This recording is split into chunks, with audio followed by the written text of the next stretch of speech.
Hello, hello, hello. Welcome. Get that disclaimer up there and out the way, just so everybody knows the following audio may contain coarse language and other materials that may not be suitable for a younger audience. The opinions expressed in this audio are solely those of the speakers involved. May contain spoilers for current media such as games, comics, movies, television shows, and more. Grown A Geeks makes no claim to ownership of the various media discussed, just the opinions expressed. Listener discretion is advised. Hey folks, what's going on? How you doing? It's your boy here, Sam. We are doing our Wednesday or weigh-in Wednesdays. That's the new live show I'm trying to host. Won't be every Wednesday. Want to try to do it at least twice a month and see what we can do to, get a little bit more from the group, get some people involved, get some things going, and that is the plan. That is the hope here. I made Grown A Geeks a while back, and the whole point of Grown A Geeks was I got kind of tired of some of the stuff that was happening in other groups and wanted to hone in on the things that I like. And as a result of that, we're here. If someone would be so kind as to shoot me a comment and just let me know if I've got audio, I feel like I've got audio, but normally I have other people in here to let me know. So if you could just shoot me that, just a quick comment, just a thumbs up, something like that, that would be awesome. Um, so weigh-in Wednesdays. Weigh-in Wednesdays is thank you, Facebook user. I appreciate it. That was Jeffrey. Thank you, Jeff. Jeff, you got to jump in here and join me at some point. I'll just be rambling otherwise. But the idea is to, talk and discuss different things, all geek content, all geek related stuff that has been going on. There's a lot happening in the world of geekdom, and there's a lot happening in the group. We have a lot of discussions. One of the very interesting conversations I saw the other day. So I was just scrolling through the group doing my admin duties and checking on some of the comments and such. Um, there was a very interesting discussion regarding the new, I think it's a new Pixar film. No, it won't be a Superman lecture. No, we're not going to have a Superman lecture. Y'all already know how I feel about it. You can look and see how I feel about it. So I won't do that to you today. But there was an interesting conversation regarding the new Lightyear movie, and there was some unique perspectives that were coming from that. And fortunately, I got a great group of people. They were able to keep it civil. There was a difference of opinion, but they seemed to. I don't know. I don't know.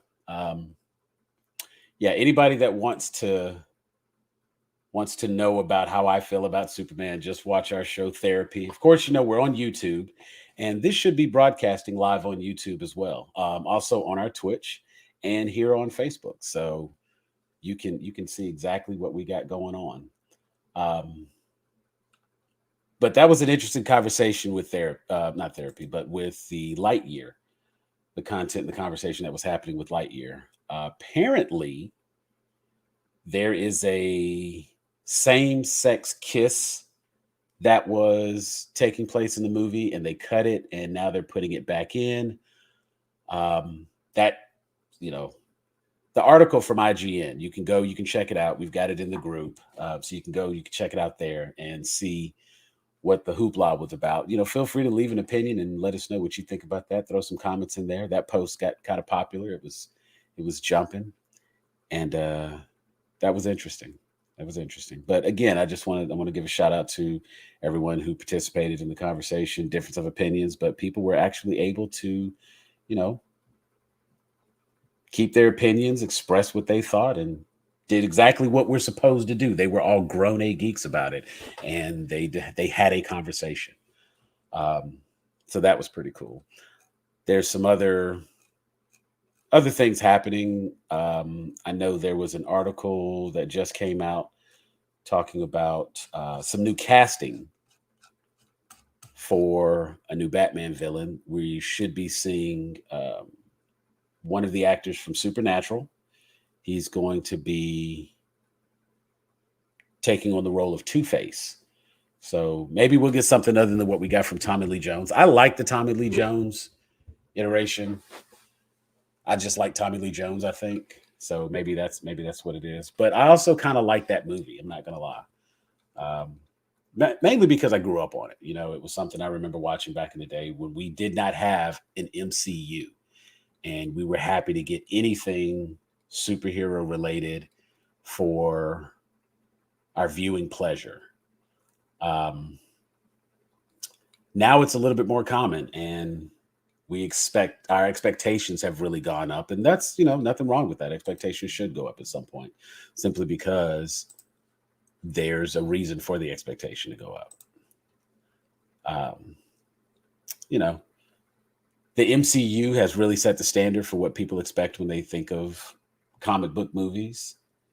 But there were a lot of comic book movies before the MCU came along. I remember back in the day there was a Punisher movie starring Dolph Lundgren, and that was the Punisher forever, for the longest time. Then Thomas Jane came along and he did it, and so that was something different. We had live action Masters of the Universe, also starring Dolph Lundgren.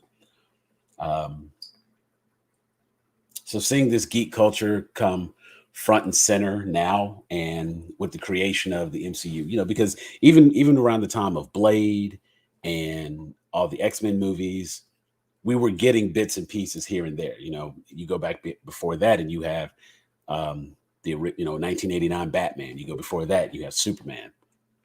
It's been around for a while, but the MCU came in, and the way they did it really set the standard for what a cinematic universe should be, I guess. We'll call it what it is. And not everybody has been able to successfully create a universe. Universal tried it didn't work. DC bombed it, and they had great characters to do it with, and yet it didn't quite work out.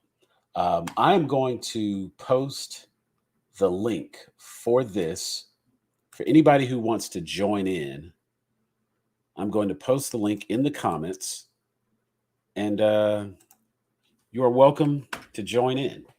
It's a StreamYard link. You click that, it brings you in. You want to have your audio good, you want to have your video together. We are live,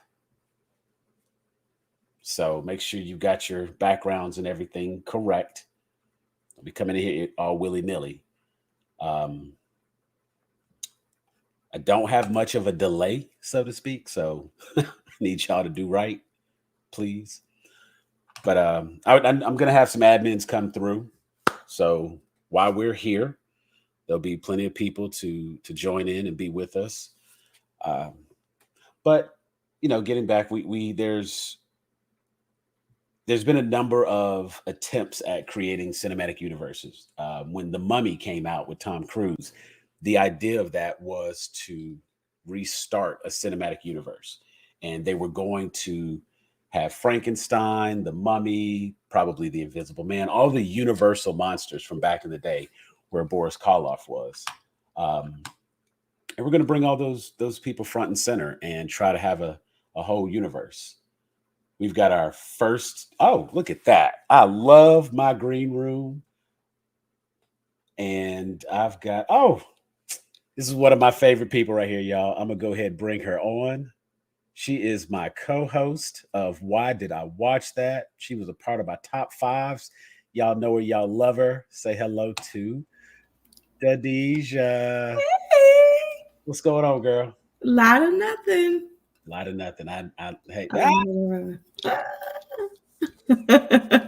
You know what? I'm gonna run a sale. I'm gonna go into our merch page, and I'm gonna knock everything down to cost, because I'm not trying to make money on the shirt. I just want people to be proud and represent and show their thing. So give me tonight, because I'm not going to do it right now, but tomorrow, find the link for the merch.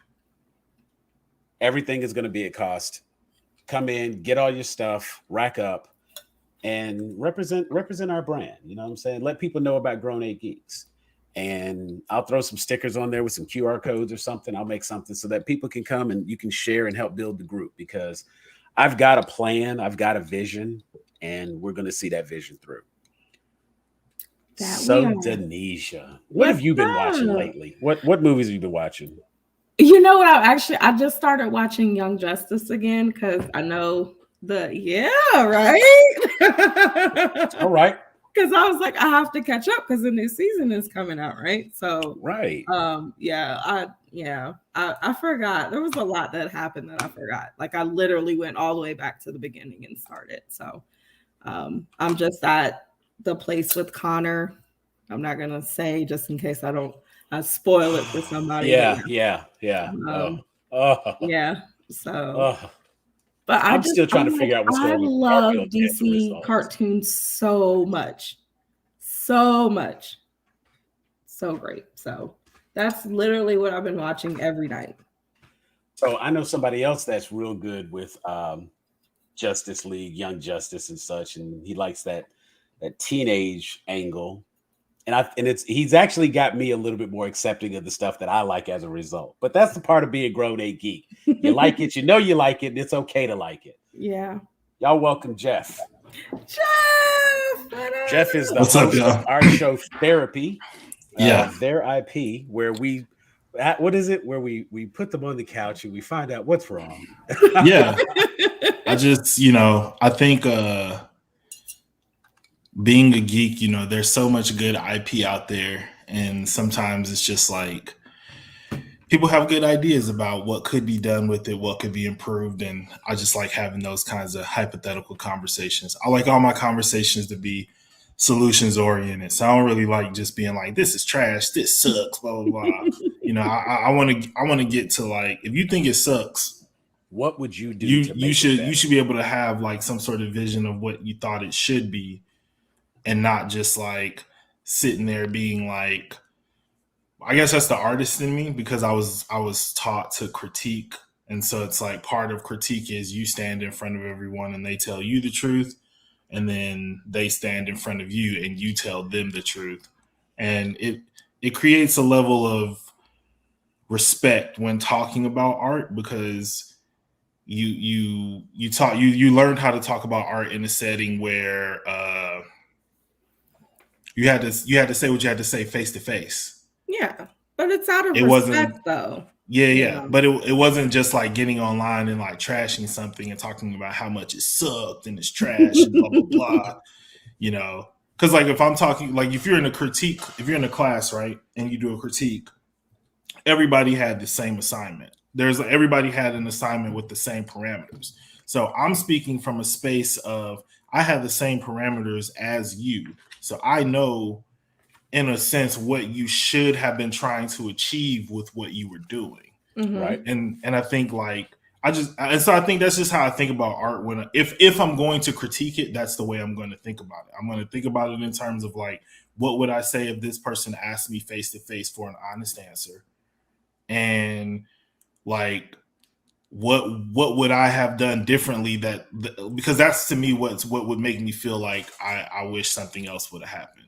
Yeah. It's like the only director that I publicly like shit on is M. Night Shyamalan. He'll never get another dollar from me as long as I live.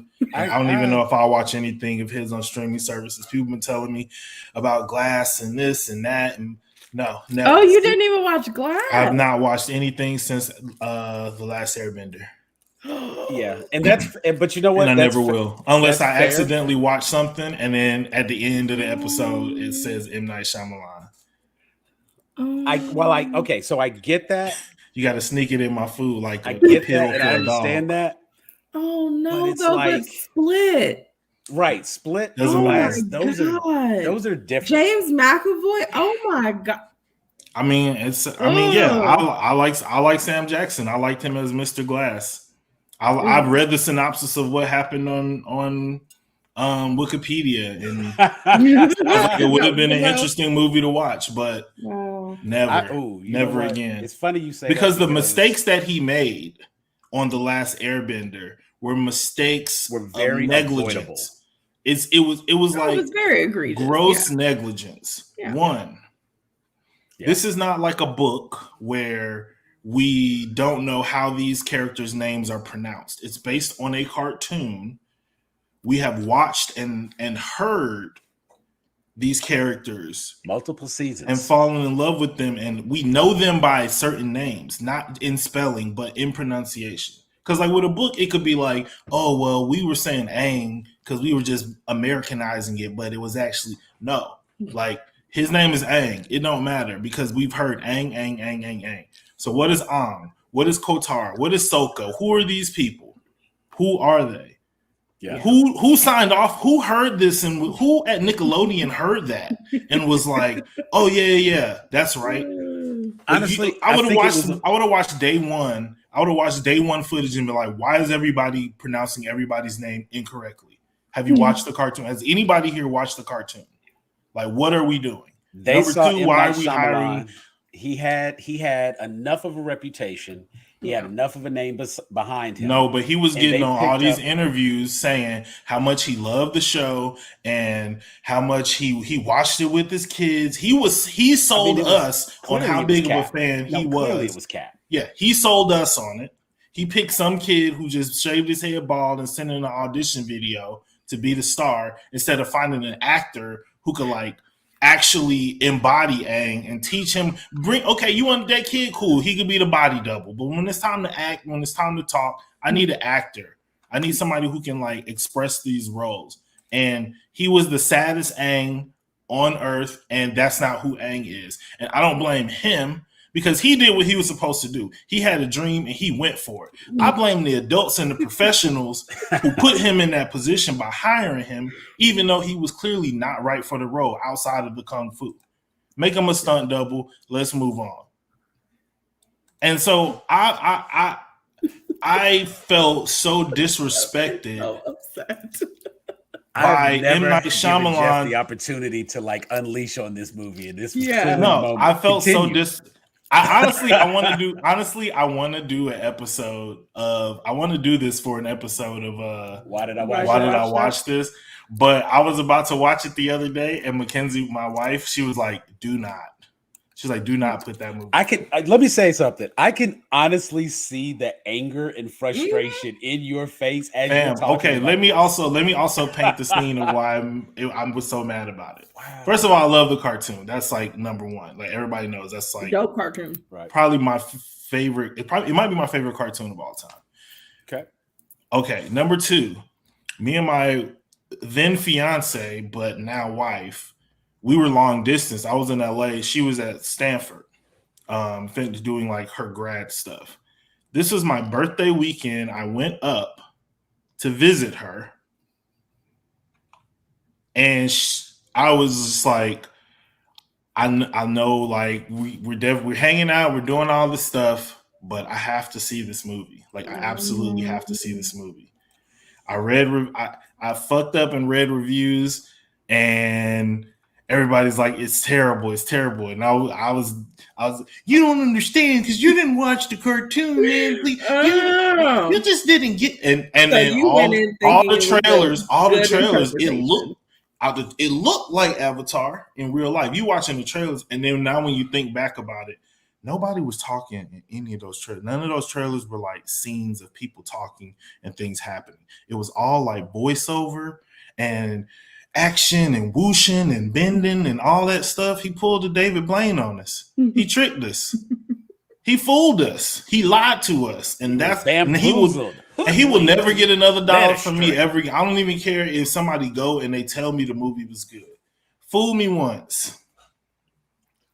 Okay. Well, when it's something important, we'll have to do that. DC, I'm gonna keep coming back for Batman because everybody likes to watch a car crash, but because I ain't seen the new one yet, so I ain't talking about that one. I think you'll enjoy it.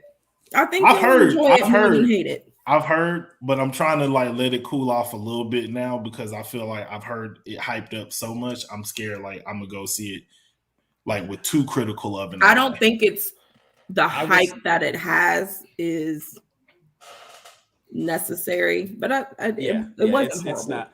I will say this: while I enjoyed the movie, when I got a chance to talk with Denisha, the very first thing she told me was that I like the movie because I am not a Batman fan. And I was hurt when she said that because I'm a comic fan. And, I read all, like, Batman has some of the dopest graphic novels. And I did find myself in a situation. Okay, I see you there. I did find myself in a situation where I was able to point and be like, oh, I understand. Oh, I know that. Oh, okay. And I did enjoy that part of it. And I said as much. But she really gave me a breakdown about it that put it in perspective. And while it didn't change my opinion, I can certainly see the flaw now. And the very first thing, and this is just my opinion, but I said this, even if you've seen it, you want to go back, you watch. I said then it was long, and I know why it was long, and I know where they should have stopped it. If where they had just said they should have stopped it was perfectly, yeah. If they had just pulled the rug out from up under me and left it right there, wink, nod. Oh, that would have been awesome. That would have been so awesome. And because that would have given us something good for the next one. Yeah. I just throw it there because I feel very confident we will get another one. Oh, yeah. We will see. I just saw a post where there was rumors about who is it? Is it 5? From Umbrella Academy? Yeah, doing Robin. You know what? And that got me excited. Everybody said he should have been Robin just from watching it. Like he is perfect as a Damian Wayne type.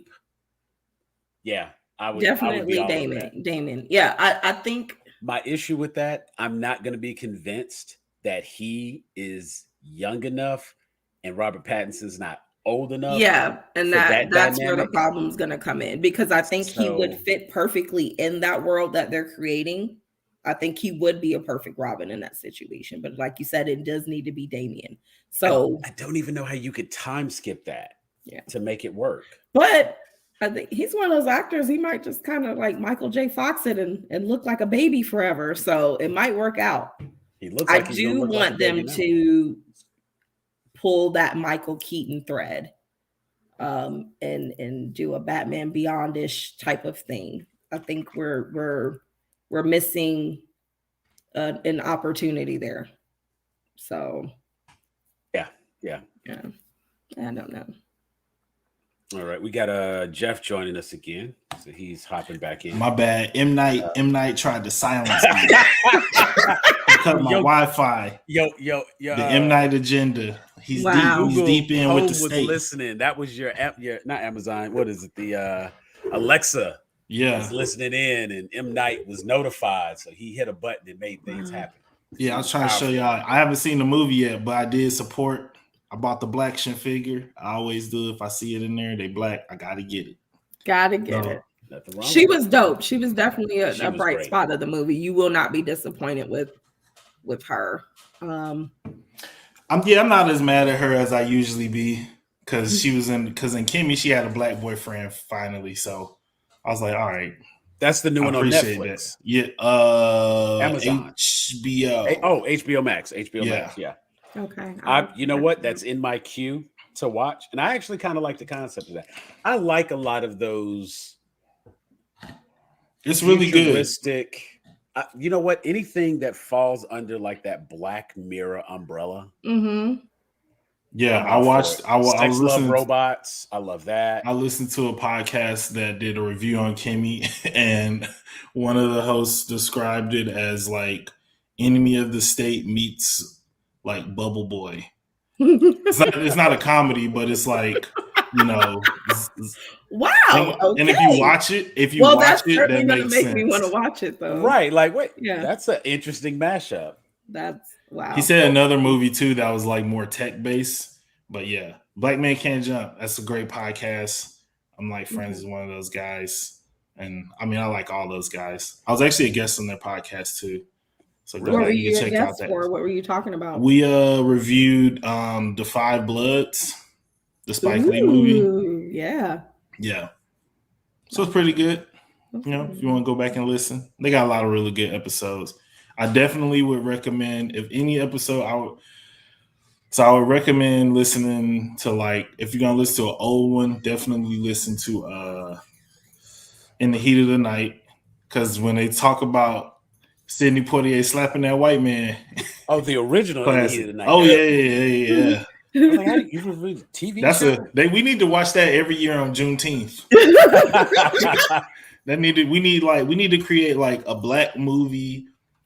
We need to create like a black movie playlist for like all the holidays. Oh, like So like we got the like moment Black of Christmas Diane movies. Carroll in Dynasty telling that Right. woman that her champagne Exactly. was Like on burnt. Juneteenth, we just watch all the like ratchet black stuff where we just be like, or you know what? Just have a movie every day for the month of February. Yeah. oh, 1 to 2 definitely got to movies. do that. We could do that. We could watch Just Another Girl on the IRT. I love that movie. That was a great movie. That taught me a lot. That's why I ended never up not seen being a teen mother. Now you know what's really interesting. Kids was what scared me. Kids scared the hell out of me. Like I was about to say Rosario Dawson got me early because kids, like, wow, that was. I was like, I get it, but it's not. And even it's not worth it, Casper. You know what? I used to, like, many moons ago, I was a manager at Blockbuster, and I had I was like a Sam's old. Like, I am. I'm an elder geek. You see all that, elder all that salt. Do you watch Craig of the Creek? I do. Is that where you got elder from? I love Craig of the Creek. Is that where you got elder from? The elder geek thing? Because like the three like teenagers they call themselves the elders. That's where it came from. Because I mean, like number 5 used to talk about like her older sisters, like when she became a teen. Yeah, that didn't have the same flair, but the elders, and they were just teenage, like, so yeah, elder geek. And I watched a lot of stand-up comedy. And where is that at? Cartoon Network. Okay. Yeah. Craig, it's a show about a little black kid. I just started watching Human Resources. I've been watching that too. I watched like 4 episodes. That's I was like, what is wrong with me that I continue to watch these things? That world that Nick Kroll has built with just like how he's personifying like human conditions is really fascinating to me. I mean, all the sex stuff is kind of like, all right. Check this out. Big Mouth is kind of like I think Human Resources is like really smart.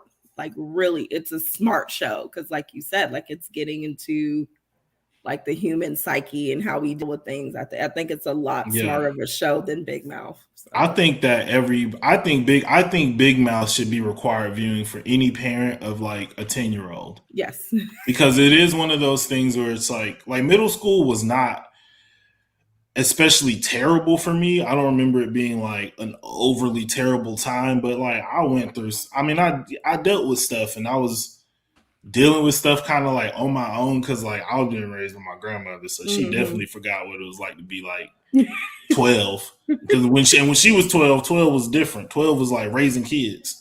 Yeah. You know what I mean? Yeah. And so just like who you know, you need to remember how awkward it feels the first time you ever like a girl. Mm-hmm.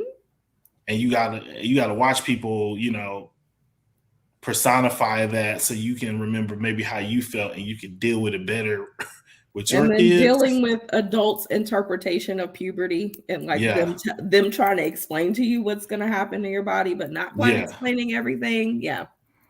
And just seeing like, you know, there's some shit your kids can handle by themselves. Yeah. Like if you do a lot of the work early, I'm starting to see, at least with my 4-year-old, it's like I think he's pretty good at self-regulating sometimes for a 4-year-old. You know, he's still 4. Let me tell you something. I've got a 24-year-old, a 23-year-old, and a 21-year-old. You have to start early. Yeah. Because when they get to a certain point, like it is so amazing to me that like my daughter calls me and talks to me the way she calls me and talks to me. Right. And updates me on everything. Mm-hmm. Stuff I don't want to know about, I get updated on. And I love that we have that relationship. And she is one of those people, like eventually when this is like a big booming, like when this is what I do for a living, Everybody go subscribe to my YouTube. Y'all can find us, Grown A Geeks. These are some of my Grown A co-hosts. Geeks. You know what I'm saying? So like get there. And when we get to that point, like she will be my social media manager. You know what I'm saying? Like, and she's so attentive to different things, but it's just like my boys, and it's really a thing. I think sometimes you hear people say, like, you know, raising boys is easier than raising girls. It's all hard. You know what I'm saying? Like, it's all hard. Right. And it really does make a difference to like set the foundation for your kids, whatever it may be. And I think one of the biggest things that I learned as I got older that I'm really like trying to instill in them is be your true self. And I know I harp on this and y'all hear me say this all the time, but it's like that is where Grown A Geeks came from. I had a couple of people ask me if I was having like a midlife crisis, and I was like, no, I'm just embracing my truth. This was my Caitlyn Jenner moment. I'm like, you know what? I'm a geek. Oh Lord, I'm sure there was a better reference. There was a better reference, but I want people to understand the point of that. I want them to understand. You could have been a butterfly coming out of a cocoon, or. But that's funny that you say that because the thing is, it's like it really is a situation of living my truth. And we talked about last time on our last episode of Weigh In Wednesdays. We talked about what it was like to grow up geek, and there was that challenge because that stigma was there. Yeah, and I'm an elder geek. That stigma was there. I went through a whole phase where nobody knew this group of friends I had and the things I did with those friends. And these friends over here, you know, because like when I was in high school, I played sports. I played football. I sucked at basketball. I wrestled. I was an ROTC. I did it all. I wouldn't say I was necessarily popular, but I was very well known because I did a lot. Everybody knew my face and, you know, I got along with a lot of people. These friends over here, those were the popular people. And I was friends with them. So I went to all the parties and things like that. Plus I had a car. So, you know, I had to drive the popular kids to the party. That's why I got the invite. I'm not foolish. I know what happened. It's cool. I'm good with it. A little bitter, but you know. I was about to say, you sound a little hurt. A little bitter, but we moving on. A little bit. You put Sam on the therapy couch. But yeah. But it was also one of those things where it was like when I would hang out with these friends over here, there was no facade. There was no pretending. And as I got older, I just got to the point where I just started pretending less and less and less. And one day, Grown A Geeks was created, and there was no more pretending. And that's funny that was your epiphany, because me joining Grown A Geeks made me realize I was a geek, because I didn't think so. I'm like, oh yeah, I watch cartoons all the time, and I read. Honestly, you're I'm a little obsessed with Batman, and then I'm like, oh God. Can I tell you something? Honestly, of all the people who I knew in Grown A Geeks, like before Grown A Geeks, you are the person I was like most surprised to see very active in the group. Just because like in high school, I mean, but we didn't really have like a geek scene in high school. It was kind of just like some people drew, people talked about cartoons, it was like whatever, but there was no like we playing Naruto cards like every day at lunch. But again, that is the point. Because Jeff and I were in Magnet. Yeah. So there was just a different air anyway. I mean, we was smart, but we wasn't like. But I mean, even across the whole school, it was like for me, classes. like I was a program challenge. Like I was the same like you, Sam. Like I wasn't popular, but like people knew who I was. But people knew who I was because I could draw. Yeah, you know what I mean. That was like my whole thing. So even me being a geek helped that, because like what was I drawing? Comic book characters. And then I'm like drawing girls. That was like, I'm hoping that would be my way in. Wait, was that the equivalent of you playing the acoustic guitar? Kinda. Nah, my acoustic guitar was a mix CD. Like I'm mix CD, and my mix CDs be fire. See, what I would do is make a mix CD, then draw the cover. I remember one of the first things, like when we 360. Oh, thank you. Somebody's so happy they're a part of this fun group. And that's the point, you know, like we and there was a It's conversation I space had for with somebody soul. recently about the age cap. And the thing is, like, I've realized that I've become the old man in that I'm like, you kids don't know what it's like. You got it good today. You got Cartoon Network. When I was your age, we had to get up on Saturday mornings. Yeah. That was the only day we had cartoons, you know? And it's like, although I am very much against the gatekeeping and oh, Russell, hey. Hi, Russell. Let me Hi, okay, I'm Russell. gonna give a shout out. Russell, I need you to list your books. Russell is an author and has written, like, I love Born Identity and everything Robert Ludlum. I've read pretty much all of his stuff. I'm about to start getting into Lee Childs because this Jack Reacher show was like, okay, I need Ooh, to read it's this so because good. I was like, I need to read this because Yeah, this it's is so good. good. And hey, I'm doing great. What's going on? How you doing?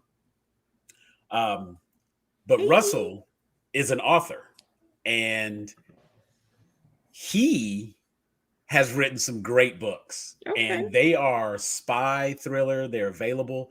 I'm gonna have him do a whole like appreciation. I'm gonna do a whole appreciation post for him and whatnot, just because it was fantastic. But Very dope. I'll go off on a whole tangent just for that. Somebody, I'll be the old man. See, I appreciate it, but that doesn't turn back the hands of time. I wish. I'm not going to do the Just for Men. Somebody said I should. Somebody, more people said leave don't. The gray, I'm like, I've earned every one of these. Okay, yeah, no, keep it. Yeah, Jack Reacher was a great show. It's so good. And you know what's really funny? I believe that is it. So first off, Alan Rickman did such an amazing job as that character. It's such a shame to hear that was Raphael from the reboot Ninja Turtles. He's on the TV show Titans. And if you have HBO Max, check that out. Yeah, he big boy. He like 6'5". This is my first time like corn fed. Yeah. Like he wasn't just like, I get it. I get it. Like, it's cool. Wife wanted to watch Reacher. I was like, all right, yeah, okay. It's a good show, so we gonna watch it. But you know what I'm saying? And it's like I can't even be mad because it's a good show. Yeah, I'm not confident enough in myself. Oh, did you guys watch the boys cartoon yet? What is it? Diabolical? Diabolical. Oh my God. That was so good. I need more episodes of that. It's so good. I need more episodes of that. Russell's goal is for his books to not only be bestsellers but become movies. I could definitely see. We can get behind that. I could definitely see his books being movies. They are because they're good spy mystery thrillers and things like that. So they would work. They would work a lot better than this crap Roberto had me watch for our next episode of Why Did I Watch That? Blacklight.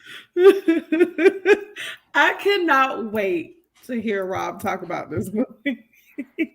I've not heard Roberto go in on so many things, but for just to give you the same energy, the way Jeff felt about M. Night, the way you felt about The Last Airbender is clearly how he felt about Blacklight. Like he took that personal.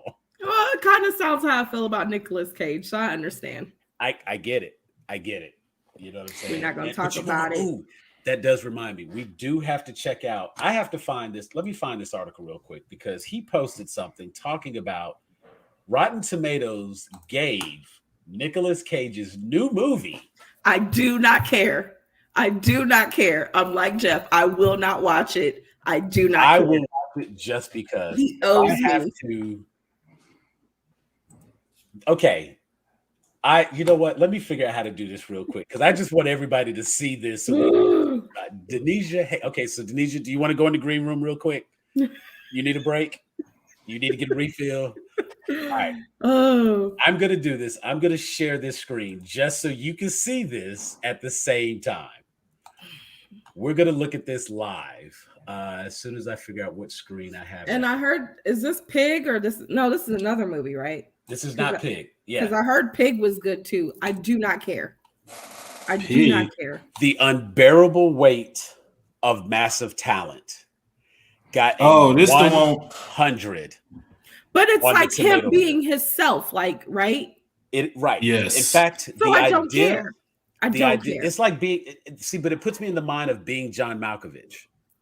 Do not dare. Nah, it's like Talented Mr. Ripley. Okay. I'm not going to say that it's good. Like, ooh, my chair just fell. I'm short. Let me fix that. I've not seen the audience score. I don't care. I don't care. I get that. And I'm not trying to convince you. I am not the one to try to convince you. I will watch it. I'm not asking you to watch it, but know that I am going to watch this just because Nicolas Cage has a 100 show. We'll do an episode. Janisha has to say something nice about Nicolas Cage. You know what I'm saying? Like, we'll figure it out. Oh my God. He owes me for Bangkok Dangerous. He can kiss my whole ass. Nah, you got to blame yourself. That looked bad. And the name of the movie didn't even, you can tell they didn't even think about the name of the movie. Bangkok Dangerous is not even something. That's a whole trend because I have found as we've been doing this, why did I watch that? None of these titles have shit to do with the movie. Yeah. It's because they had a different title and they didn't know somebody already had that name and they had to fucking spin a wheel. I believe it. Let me tell you something. We need a country and an adjective. Throw it out there. Let's go, guys. You will not Mad Lib a movie title. That's what they be doing. You know what? I'm gonna believe that. That's exactly what's happening. Hey, we got somebody watching us from Twitch. Thank you for joining us on Twitch. We're there on Twitch. You can find us on gag_gamers, capital G for both. So thank you. Shout out to whoever's watching us on Twitch. I don't know if you can send comments, but if you can, feel free. We can shout you out directly in group. I really need to fix our Twitch. I'm not gonna front. I made the Twitch a long time ago because this group is maybe 6 years old, 5 years old. I made the Twitch and I was playing video games all the time then. I don't have that kind of time now. And I can't change the name. So I'm kind of stuck with it. So it's still Gag Gamers, even though Twitch can be used for so much more like this. Yeah. And it's the thing. We got something right here. There's a new Brad Pitt movie taking place on a Japanese bullet train. I cannot wait to see that. I am a little bit excited. Why? Why Brad Pitt on a Japanese bullet train? It has, you know what? I don't care that the it's Brad Pitt. trailer was good. The trailer. Everybody else. He doing karate? No. Okay, I was gonna say I'm not watching no movies where you go over there and beat people up with their own fighting style. No. That was Keanu Reeves had one like that. Man of Tai Chi. Keanu Reeves, Tom Cruise. Oh God, not the last. You know what? Somebody was just talking about that. Somebody just posted that. I think the only one I watch is Jean-Claude Van Damme, Bloodsport. That's it. Now he'll get a pass, but he'll get a pass because that was the 80s. It was a different time. He get a pass because he was avenging his brother, and he went and trained with them over there and learned their stuff over there. He did. He had them. They had but him remember in them bamboo trees. Brick don't hit back. Yeah. But no, so he's shooting people on the train. I think it's gonna be good. I think it'll be entertaining. The name of the movie is actually okay. So Russell posted it. The name of the movie is actually called Bullet Train. And from what I can see in the trailer, Brad Pitt looks like he's a hitman, and maybe he's trying to get out of the game because every hitman wants to quit at some point, and they always have to come back for one last job. If they would stop coming back for one last, I'm gonna name that's going to be the name of my movie, One Last Job, because it is going to be a comedy. Jeff, you're gonna help me write it. I've already got some ideas. I already know the end. It's gonna be he gonna think it's over, and then somebody gonna spin around in the chair and be like, "There is no such thing as last job." I love it. I love it. See, me and Jeff will write the greatest movie ever. I can already tell. We sit down. I want to write a Charlie's Angels movie Oh Where God. we Okay. gotta find Charlie. Wait a minute. Pause. And I that need last Charlie's casting. Angel movie was good. I need casting for that. What do you have in mind? Who do I have in mind for casting for Charlie's Angels? If you had the option to do your Charlie's Angels movie right now, Zendaya. I knew it, and I Haley love it. Steinfeld. Who? Haley Steinfeld. I'm on board. Okay. And if the studio gives me too many notes, it'll probably be like a Dove Cameron. But I would probably go with Okay, I don't know her real name, but she played Daisy / Quake on Agents of S.H.I.E.L.D. Let me look up her real name. You're assassin, yeah. So I was looking that up. The Keanu Reeves movie is Keanu Reeves. Wow, pretty good. The Brad Pitt movie. He's on the train. There's a case. All he has to do is get the case. Collect the case. There's other people that need the case. They're looking for the case, and other people want to keep him from getting the case. Yeah, and so if somebody ever says shenanigans ensued. If somebody says all you have to do is, I'm gonna be like, well, if that's all you gotta do, why don't you do it? That's all you gotta do. All you gotta do is get the suitcase. You get famous last words. Famous last words. Like, all you it's always it'll be quick. It's just a quick in and out. Quick in and out. Never a quick in and out. Yeah. Never a quick in and out. Baby Driver comes to mind for that. Never a quick in and out. Man. I'm tired of Charlie's Angels franchise when it became a movie. Pure fun. Russell, that's because you haven't seen my Charlie's Angels. Right. I really feel like we would breathe whole new life into this. I'm gonna do a Snyderverse Charlie's Angels. Ooh. Serious stuff. They would try to find a way to. We're not gonna be dancing in our underwear. We're not gonna be doing the robot on Soul Train. No, they would. They would find a way. I just need to put to Beyonce recast in your movie. I need them to recast two of the people. Let Lucy Liu stay because her character, I think, actually fits. They already did a whole reboot after that, and that one sucked too. So I don't even count that. Right? Like I don't even count Christian Stewart, and I was like, "Yeah, tapping out." That movie, I don't think that movie sucked. I think. Where did you watch it? You watch it in theaters? No. You watch it on a plane? No. No. I did watch it at home. I did watch it at home. But you know what? Here's my thing with the so with the reboot of first we had Charlie's Angels, Drew Barrymore, Cameron Diaz, and Lucy Liu. The first one, we're trying to figure it out. You know what I'm saying? We're taking what was a TV show and we're trying to adapt it into a movie. So we have to get everything packed into this short time frame. I get that. And I give some grace when you do something like that. You get some leeway because you have a lot to tell. Drew Barrymore's goofy ass. No. So right. Wait. I said you get some leeway. And she was one of the people I recasted. Mm-hmm. The first one, I get what they were doing. The second one, I needed a little bit better. I'm a 5-star too. You tried to bring. We're having a hard time translating like that classic 70s energy into like whatever was happening in the like late 90s, early 2000s. But Bernie, because it was either you had like stuff where they were like, we as just a comedy retro, like Starsky and Hutch and Dukes of Hazzard, or they were bringing it into the, or they were really trying to tell me Ben Stiller's that good? No, I'm not. I'm saying they were having a hard time pulling it off, and those were the two ways they were sucking at it. Either by Starsky and Hutch did a good job. Yeah, but nobody saw it, and nobody cared.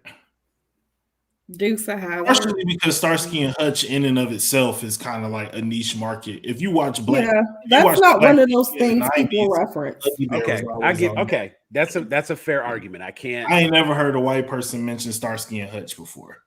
Only black people, because Huggy Bear guest starred. I was about to say because Huggy Bear is the show. Like that's what it is. So and that's why I concede to that point. They were Dukes of Hazzard. Didn't get the same. Dukes of Hazzard. People were like, "Ooh, Jessica Simpson." Right. And Daisy Dukes shorts with no Daisy. You know what? She did one photo shoot for Hardee's that would have satisfied that whole movie. They didn't even have to make a movie behind that. No. Yeah. Hey, put Russell's comment up because I really do. I agree with what you're saying on this comment, Russell. That one just popped up, so let me grab that one. Boom. Because and you see, the very first thing I said was keep Lucy Liu. Oh yeah, no, I'm everyone definitely else. keeping Lucy you Liu. can't keep Lucy Liu now. She like, I'm not gonna not say now. So you said cast it. I'm casting it with people who could be in Charlie's Angels now. I get that, but when I was talking, I was going back in time and recasting the old I was one. going back to his point about Charlie's Angels being bad, and I was saying what I had, the problem I had with the original Charlie's Angels, well, the original movie. I was saying the problem I had with that. I said keep Lucy Liu, and I needed Drew Barrymore to do something else. Comedy, I'm good. I can deal with that. I needed Cameron Diaz to not be in this at all because it just didn't fit. They really tried to take her character from There's Something About Mary and put it in this movie. But I really don't know where I want her to be because I don't know if I want her to be where she is right now. Not here. Not filming. That's here. Yeah. You know what? I think the last time I saw Cameron Diaz in a movie that I liked was The Mask, and I was okay with her in, I think it was Day and Night with Tom Cruise. She was okay in that. Mask, you could have put any blonde pretty girl in the 90s in that movie. I mean, but black women do not like Cameron Diaz. I ain't never met a black woman who liked Cameron Diaz. My wife don't like her.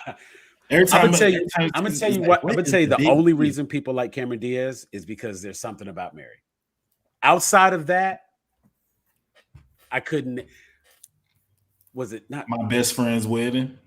No, because I care less about that. She was I'm saying white people like her because of that, and most black people. White people like. Let me tell you, people. What else was she even in? Right, we're sitting here trying to think. The one where she was a teacher. Vanilla Sky. Oh God, that's when my hate for her started. I don't know. To this day, I don't know how I feel about that movie. Even now. Like that, it was an era in my life when I didn't care about. I may put that on a why did I watch that? That you know what? We may do a not a live view. We may do maybe a group viewing for Vanilla Sky and just roast the hell. That's when Tom Cruise was doing all them weird movies trying to chase that Oscar, and then he was like, "How about I just get this Mission Impossible money?" Hold on, we have the Queen. Come. Oh, you know what? Okay. I take it back because she was in Shrek, but she was really funny. She was really good in Bad Teacher. I did like that. She was good in Bad Teacher. Hey, boo! If you like her in Bad Teacher because she was playing somebody unlikable.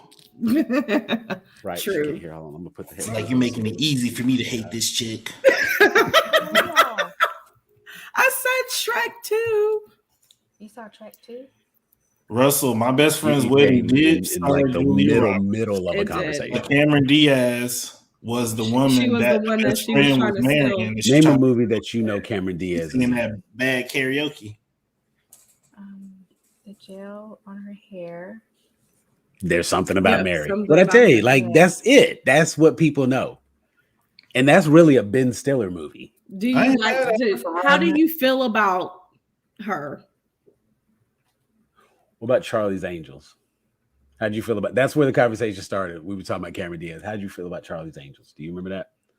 That was my Lucy Liu phase. I say phase, but it really wasn't a phase because it's still Lucy Liu. The funny part is I'm trying to like remember her in that. In Charlie's Angels, it was her, Drew Barrymore, and Lucy Liu, and she was doing like the whole little like. She did the dance in the club, and she was dancing Cameron Diaz. Drew Barrymore did like the air triple kick BS, like bad wire work. Is that a why did I watch that movie? It could be. It could be. I would have to see what it's rated, but it could fall into a why did I watch that? I don't think that was like I don't think that would be fall into a why did I watch that. I think that was a decent. Jeff is right. Every movie I like her in. It's because she's not a good person. Because I liked her in Any Given Sunday. Let's get to the bottom of this hate. Every show I come on is going to she just doesn't stick out to me. She just doesn't. Everything I remember her in, she doesn't stick out to me. That's just really it. Like she's so cute. Yeah. No. Yeah. She's not a Why is this glass so big? Because that's my Jeff is glass. So Go get right your though, glass. because Any Given Sunday, and then Bad Teacher, and what was the other movie she was in that I actually liked her? She's just not a memorable actress. Like she doesn't. Yeah, she doesn't give me Tony Awards vibes. Is that Tony Awards. Tony is like Grammy. Oscar Award. Did she win any? Has she won anything? I don't think she's been in anything that was Oscar. Yeah, and then My Sister's Keeper. You know what? Jeff, look that up real quick. Is there ever been anything that Cameron Diaz was in that was even Oscar nominated? Yeah, she just doesn't give me those types God. Hey, Google. vibes. Has Cameron Diaz ever been nominated for an Oscar? Definitely not. Jeff, I kind of hate you right now because All I heard is like opened something. Golden Globe, Screen Actors Guild. 2007 and Screen Actors Guild Award for Outstanding Performance by a Cast in a Motion Picture for Gangs of New York in 2003, among others. Gangs of New Was York. Cameron Diaz in Gangs of New York? Yes, she was with that horrible fucking accent. Oh my God, I have to look that up. Hey, ensemble wins don't count unless you was like a main person. She wasn't good enough. But it wasn't for an Oscar. It was She had for a like song. a Is that a music? MTV award or something. It doesn't count. She doesn't count. to me. Oh my God, Gangs of New York. Totally. Cameron Diaz was totally in Gangs of New York. She had the red Remember. hair because she was the whore that Leonardo DiCaprio fell in love with. But She played Jenny. But Jeff has something. like completely unwrapped something for me because everything that I do like her in, she's not a good She's person. such a weird looking lady. So you Yeah, like those- her bad? You like the bad side of her? Yeah, because like No, I like she just Bad sees her as a Teacher. negative person, and so when she play bad characters, she's like, That's "This what is more sticks out. believable." That's what She sticks be in out. movies that everybody be in love with her. Nope. She's like, "I don't." Put her back No. in the mask, red dress. That's all I need. Anything past that, Cameron Diaz. But that does could have exist. been anybody. She didn't bring. I'm gonna say something this: to Cameron that. Diaz has been in some movies that I have enjoyed watching. I don't know if that's necessarily because Cameron Diaz was in the movie that I enjoyed it, but I enjoyed the movie, so I'm not gonna like dock her points. I just heard Jeff say he enjoyed some. Wait a minute. What did you say you enjoyed? I say I enjoyed some of the movies that she's in. So I'm not gonna dock her if I enjoyed the movie, even if she wasn't like memorable. She ain't mess it up. Okay. No, she didn't. And that's fair. She did not mess it up. But And I'm that's- saying and she that's fair. hasn't been in a Because if movie you- as a likable person. That's still not, like, I don't care. Like if you There have took, been people who have ruined a production just by their presence. So I Oh, get yeah. what you're saying. because Like, even with your listen. recast, Sam, right? You saying honestly, I feel like you could recast just Drew Barrymore and have a much better Charlie's Angels. Because like why? Because like now she's in it, so now Tom Green got to be her boyfriend. And Oh yeah, that was being Yeah. weird. Like, come on, bro. Like you could get anybody in the world, and you're gonna get Tom Green. the Chad. It was Like, what is going on here? Yeah. I never understood that part of I mean, it. I need to go back and rewatch that last Charlie's Angels. Let's do that. I'll do that for Why Did I Watch This? If the score is low enough. You know what? Which Let me one look was that up the right now. last one? Was that Full Throttle? Full Throttle. Full Full Throttle or the reboot? You know No, what? you Let's were just talking look about up the one with Full Throttle is Kristen the second Stewart. one. I'm talking about the one with Kristen Stewart Okay, The I'll watch it reboot. again. and Elizabeth Banks, who doesn't get enough credit for her who work. does not get enough credit. I do I like love Elizabeth Banks. Banks. She's hilarious. Very good comedic actress, but we don't value comedic go. women. That's part of the reason why I want to put Zendaya in it too, because it's gonna have a little bit like edgy comedy. She funny. She's very funny. She's very good at deadpan. I was about to say she has great Good at comedic dressing timing. up in costumes too. If you watch Casey Undercover, she has already played a spy. Come on, She's y'all. really Y'all- done a lot. Like, hold on, Mhm. she's really done a lot. Bruh, she's the next one. She's Halle Berry for like our kids. She's Halle Berry for Well, her hopefully kids. she don't end up whipping She's out Halle a titty Berry to get an for me. Oscar.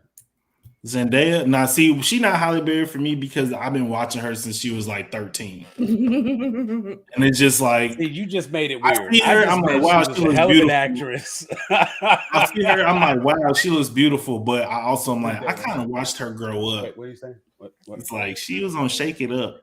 Zendaya. Even Bella, Oh. it's like when I see the Disney ones go grown, I'm just like, oh. I see I feel them like as like one nieces versus and the other, nephews just at this talking point about. because I ain't their age. I can't have another drink. Can you bring me my Holly Berry. uh Every Halle time somebody Berry. says Holly Thank you. Berry, I immediately think about Strictly Business because that I feel like that was like Oh, I remember That's a whole. that movie. That's like the whole generation of like '90s black movies that got yeah. look like that. Woo! I watch that anytime it's on. We was just talking about Baps. Oh, Back Russell's fire. talking about Kristen Stewart. Yeah, we're gonna watch it and see Russell. So wait, that movie is rated 78 audience score and 52 tomato meter. Feels a little high. Yeah. Okay. Feels a little high for us. If it was a 49, it would qualify. You know what? We might make an exception. You can make an exception. We can make an exception. I made an exception on the next show we do. I don't know when it's going to happen. So you got time, Denisha. Roberto, I have to just like schedule with him so that we can get him on because I watched this movie Blacklight. It sounds like one of the movies where you got to yell at the person who told you.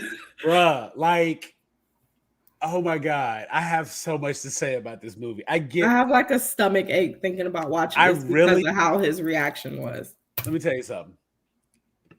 I have never heard him go in on something. Like, I don't think it's been a long time since I heard anybody go in on anything as hard as he was going in on this movie. And I was like, bro, it can't be that bad. It's a whole movie. Even a bad movie has something redeeming. When you hear what my redeeming quality for this movie is, I found something redeeming. So is it better or worse than Ridiculous 6? I don't know if there's a movie worse than Ridiculous 6. Okay. Think about it in the terms Ridiculous 6 was supposed to be stupid. Like it wasn't supposed to be a good movie. Then this movie was worse because because this movie they were making a good movie. They thought they like. There's nothing worse than thinking like you making something great and then you like walk away. Let me tell you. Like, what? Liam Neeson. Okay, so first of all, you know what? We gonna mess around, and I'm gonna end up doing this thing right now because I went to we about to do a why did I watch I went to a movie premiere in LA for a movie like that. Really? Can you? Are you still under the NDA? I can tell you, no, it wasn't like nothing that I worked on. It was like a friend who worked on it, and she was like, "Yeah, like they were trying to get us to like fill the seats." It starred. There's a movie called Seat Filler. Mm-hmm. There is with Kelly Rowland. Yeah, so it wasn't like a black movie. So this movie was like. Wait, it was, what's his name? He just passed away from 90210. He played Luke. Oh, no, Luke Perry. Luke Perry. Yeah, he played Dylan. He played Dylan. My bad. He played Dylan, Jeff. My bad. I need you to do better. I didn't watch the first 90210. I'm not that elder. Well, you know what? He was the dad on Riverdale. Yes, better. That's why I was gonna make better. Make that reference, but then I was like, y'all don't watch Riverdale, so you got me to watch Riverdale. I made it through the whole first season. I'm not watching it. Don't have fun. Anywho, let me tell you what I watched on my own. I watched Pretty Little Liars. No, not Pretty Little. Was it Pretty Little Liars? What was the one we watched? The one where everybody was the guy from You, Blake Lively. I'll look it up. Go ahead, Jeff. Continue. Sorry. So it was Luke Perry and like a bunch of other people who like were not like famous or anything like that. And it was a show about a little boy. Gossip Girl. Sorry, my daughter just told me it was Gossip Girl. Okay. It's like a little boy who was like abandoned and taken in by like a family like down out in like rural Texas. I don't know if it was like present day or 90s, but all the trucks look I'm already old. out. I'm already tapping out. So the Luke Perry's the dad. He treats the mom like crap. She's like a very, very sweet and nice person, whatever. He grows up and he's like this like hunk and he's still working on the farm. And now they're like butting heads. Like the dad and the son are butting heads because of how the dad's treating the mom. And then I think it was like he had to like move away. He was like, they were like, we need you to like move away. He moved away, and then he came back because Luke Perry's character dies in like a car wreck or whatever, and he comes back home and literally is like, I've been in love with you my entire life, and I want to build a life with you. You're the only woman for me, and they get married. Like it's a love story between the little boy she raised and no, the mom. Yeah, it wasn't her. It wasn't her biological child, but she raised. That's his mama. That's yeah, nasty. yeah, and That like must literally, be like the whole time in the theater, we're just like, "What? Somebody approve this?" Like, it's like a melodramatic. It's not good, but it's like melodramatic throughout the movie. And you're like, all right, like whatever. Like you guys are like trying to do something. It's just not that great. And then that was just like, what is this? I'm like, no. And then we went to eat with our friend, and she was like, no, it was bad. And I was like, okay, because this is going to be the most awful. Ty said he already out too. Yeah, Like, he tried to watch that. me. I was out from the beginning, so Right. wow. So it's just like you go to something that like somebody you know worked on, and you have to hang out with them afterwards, and everybody knows it's just like terrible. But all the actors are there, and they're doing the Hollywood thing, like, yeah, we're really excited, blah blah blah, and it's just like they're contractually obligated to promote the movie regardless. Yeah. I got mad at Halle Berry when I thought about all the interviews she did before Catwoman, because I was like, you sat here trying to tell us the baddest shit, telling us it was sugar. Yep. Really. That's how I felt about M. Night. M. Night. If he wouldn't have done the interview, if he wouldn't have had the audacity to talk about a sequel, because they wanted. I think that's the funniest thing. He really thought he was going to do a sequel. They wanted to do a sequel. It's like, bro, we had to create a whole new cartoon character to wash the taste. We had to create Korra to wash the taste of like your Avatar movie out of our mouths, because we were supposed to be like just to move away from 3 movies deep. I can't even think of like better source material that wasn't widely known. Like he had a chance to really make fans of Airbender that weren't already fans. He did, and I think the only thing, probably as bad, I would say the only thing as bad as Avatar, Dragon Ball Evolution. I never watched it. Once I saw it was a white dude, I was like, no. Just because of the not even curious. Here's how they got away with making that movie. John Woo got real popular in the US. Oh yeah, people walking away from fires. John Woo. The 2 guns and diving, bullet time became a thing on screen. John Woo got big. Now, John Woo been that dude. If you go back and you watch any Asian cinema from back in the day. For sure. Chow Yun-Fat been that dude. He's been that dude. Since back in the day. Sammo Hung. But when John Woo started making a name here in the States and people knew who he was, they was like, ooh, who's this guy? Chow Yun-Fat. Let's do something with him. And he did a handful of movies here in the US that Bulletproof Monk. Ooh, that was Mira Sorvino. You know what I'm saying? Like there was a handful of movies here that were like supposed to be much bigger than they were. And they figured if they took this big name, Chow Yun-Fat, and stuck him in this movie, that they could take Dragon Ball Z and bring it to the big screen. They had Jamie Chung was in this. Chow Yun-Fat was in this. We could stop there because, June Park, I'm going to give him his props. He was in this. What the hell is this movie? And when you talk about a bad movie, this is like a 15 and a 20. And the people who gave it 20, only because they got to see Dragon Ball live action. But I've seen YouTube clips better than this. You know what I'm saying? Because I mean, look, let me tell you something. There is a video floating around on, I don't know if it was on TikTok or Instagram or who the hell made it, but it's this dude with a backpack, and he throw the backpack and he teleport to where the backpack is, and he's like kicking somebody at like, yeah. You cannot make a movie like Dragon Ball Evolution when you got regular people doing shit like this on YouTube. There is no excuse for it. And honestly, it's really gotten to the point where, like, on the one hand, as viewers, as geeks, our expectations, the bar has been raised. Mm-hmm. Because you put stuff in the first thing that comes to mind with something like that is you put stuff out like The Mandalorian, and you bring in a younger version of Luke Skywalker, and then some dude decides to sit down at his computer and one-ups the whole ILM.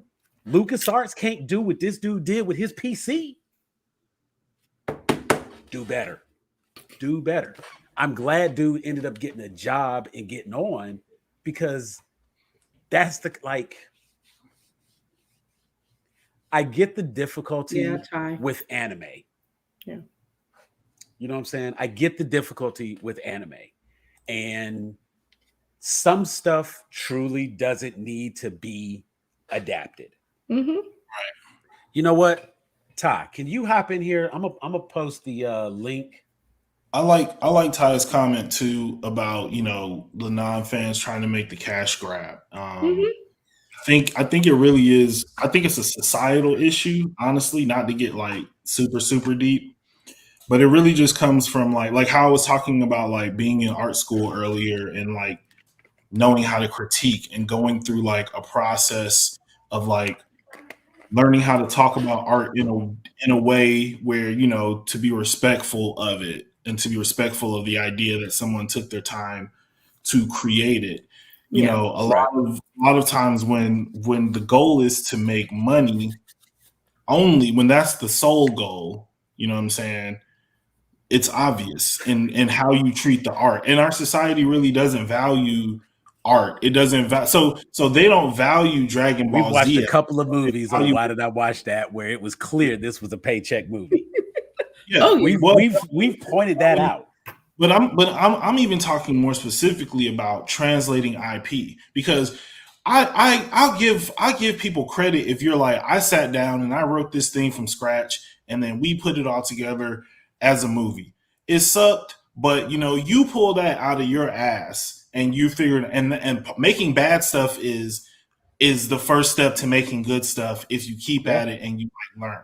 Except for if it's the I want to specifically though. I'm with you on that, because I definitely believe that it is unfair, and that's why people will notice I never call anything trash. I never call anything garbage, because it is still a process to be creative enough to come up with an idea that makes it to the point, right? Of becoming a movie.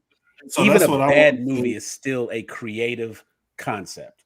And that's what I want to say about the but specifically when it comes to translating IP, the people who own the IP and are giving the license to have it translated, or the people who are making the notes on it, if they don't value that IP as art and they only value it as a commodity, the way that they approach it are going to be completely different. Because if not even a fan, because I don't like getting into that either, because it makes it seem like the more you know about something, the better the art or the better whatever you'll make with it. And I don't necessarily think that that's true, because even if you're a fan and you like something a lot, if you don't know how to respect like art and analyze art and appreciate art, because we don't have that in our schools, we don't really do that as a society, because even when we create things as artists, like a lot of times the focus is monetization. Obviously, we got to eat, we got to survive. But then a big part of our struggle too is like when you give somebody the price, it's like they don't want to pay it because they don't know how to value art. Then we end up like pricing ourselves down, and you know, or not. It's like, oh, so do I eat, or do I knock off like $20 off this rate just because they'll feel more comfortable paying $120 instead of $140? Yeah. Or do I stand my ground and get zero? Right. And that all it boils down to just like how we value art as a society. Because in other places, in other countries, graphic artists and artists, like you can be an artist, you can be an illustrator. But like even here with like comic book artists, if you follow any of them on Twitter, they'll tell you all the time, like, you just got to be fast and you got to crank these books out because they're on your you're ass not about making no money. Yeah. So it's like the comic industry is not hey. about the comic industry is not about the art. It's about meeting the deadline so that you can get the product out because it's a commodity. And that affects the art. And so Dragon Ball Z is a proven commodity. So when they go in there to that meeting, that executive is walking in like, okay, we're going to give you money to make a Dragon Ball Z movie. You better give us something where when we look at this pitch, this presentation, we know it sells. So they stuck some Asian folks in there that we knew.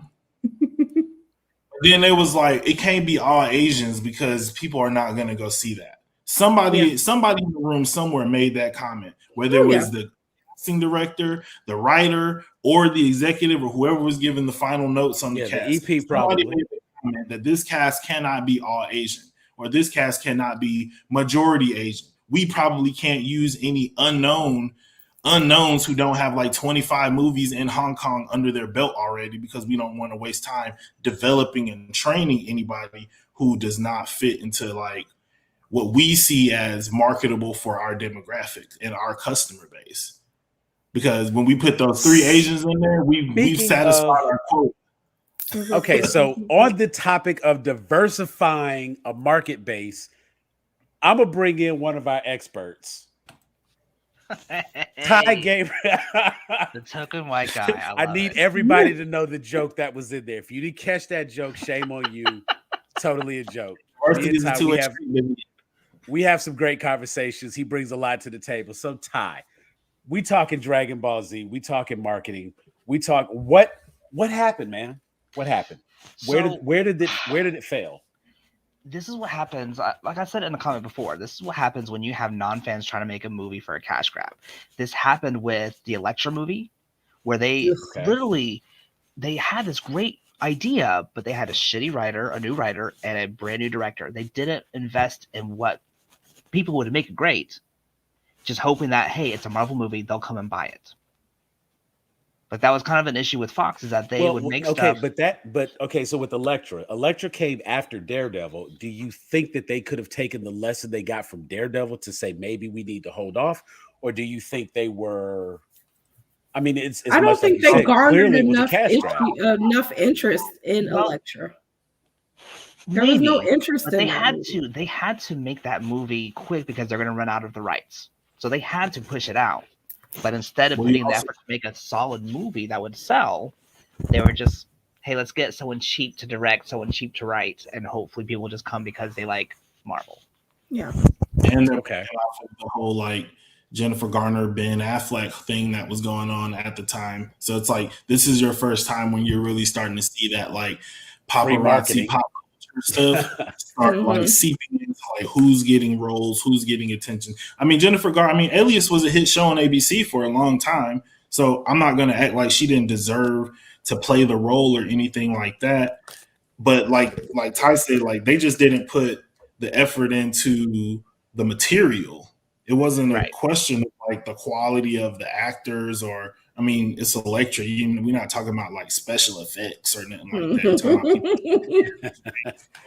They didn't go Marvel. They didn't go MCU. Netflix with and the way they were presenting like the Daredevil EU or whatever it is, like it just wasn't well thought through. And the material was bad, even though like the players they had in the positions and even some of the performances that they tried to put out were not terrible, but it was just like, I don't know what else I can make. You gave me bread and shit. All I can give you is shit.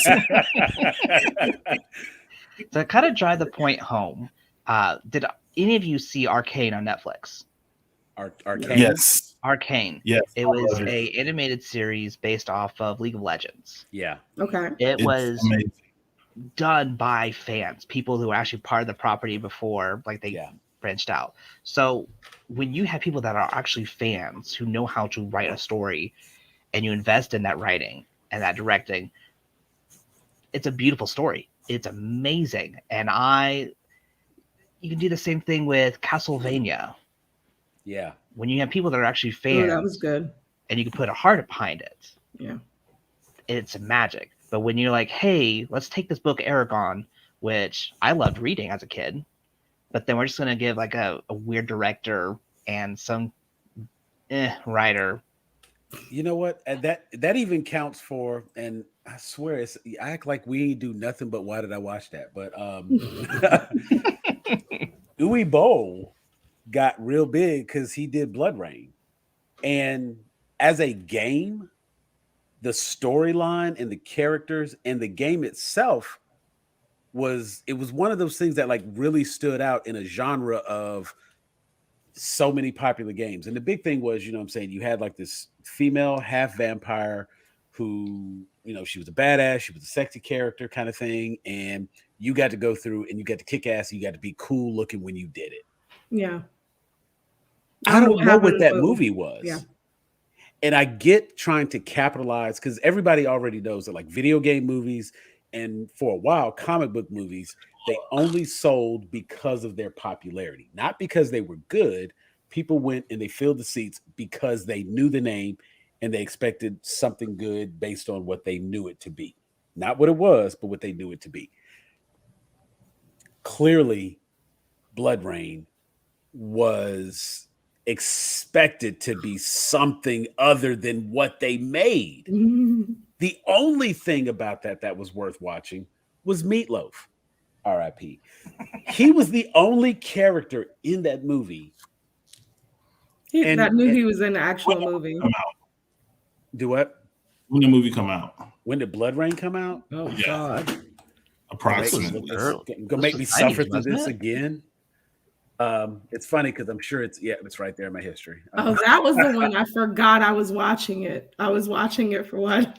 She was watching it and I literally got up to go get out somebody in the kitchen and I started doing something else. Oh, wait, I forgot I was watching the movie. This. But the original Blood Rain movie came out in like 2005. But the worst part is they've made 2 other movies. It was okay. The first time was an accident. The second time was a fluke. The third time, you just don't give a damn. And it's not even like, I can't even put it in the same category as something like Sharknado, where you know you're making a bad movie. And the point is that you're making a bad movie. About Blacklight, like if it was like Ridiculous 6, like Sharknado, I love those movies.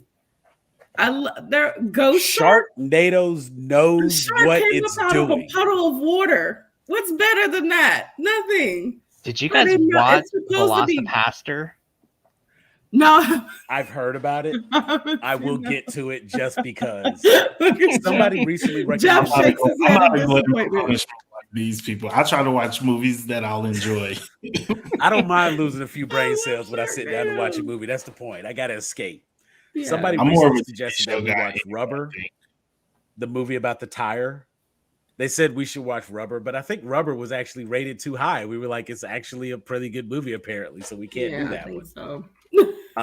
They do have to approach. They do have to at some point fix like the video game IP translation issue. I think like Arcane works because it's.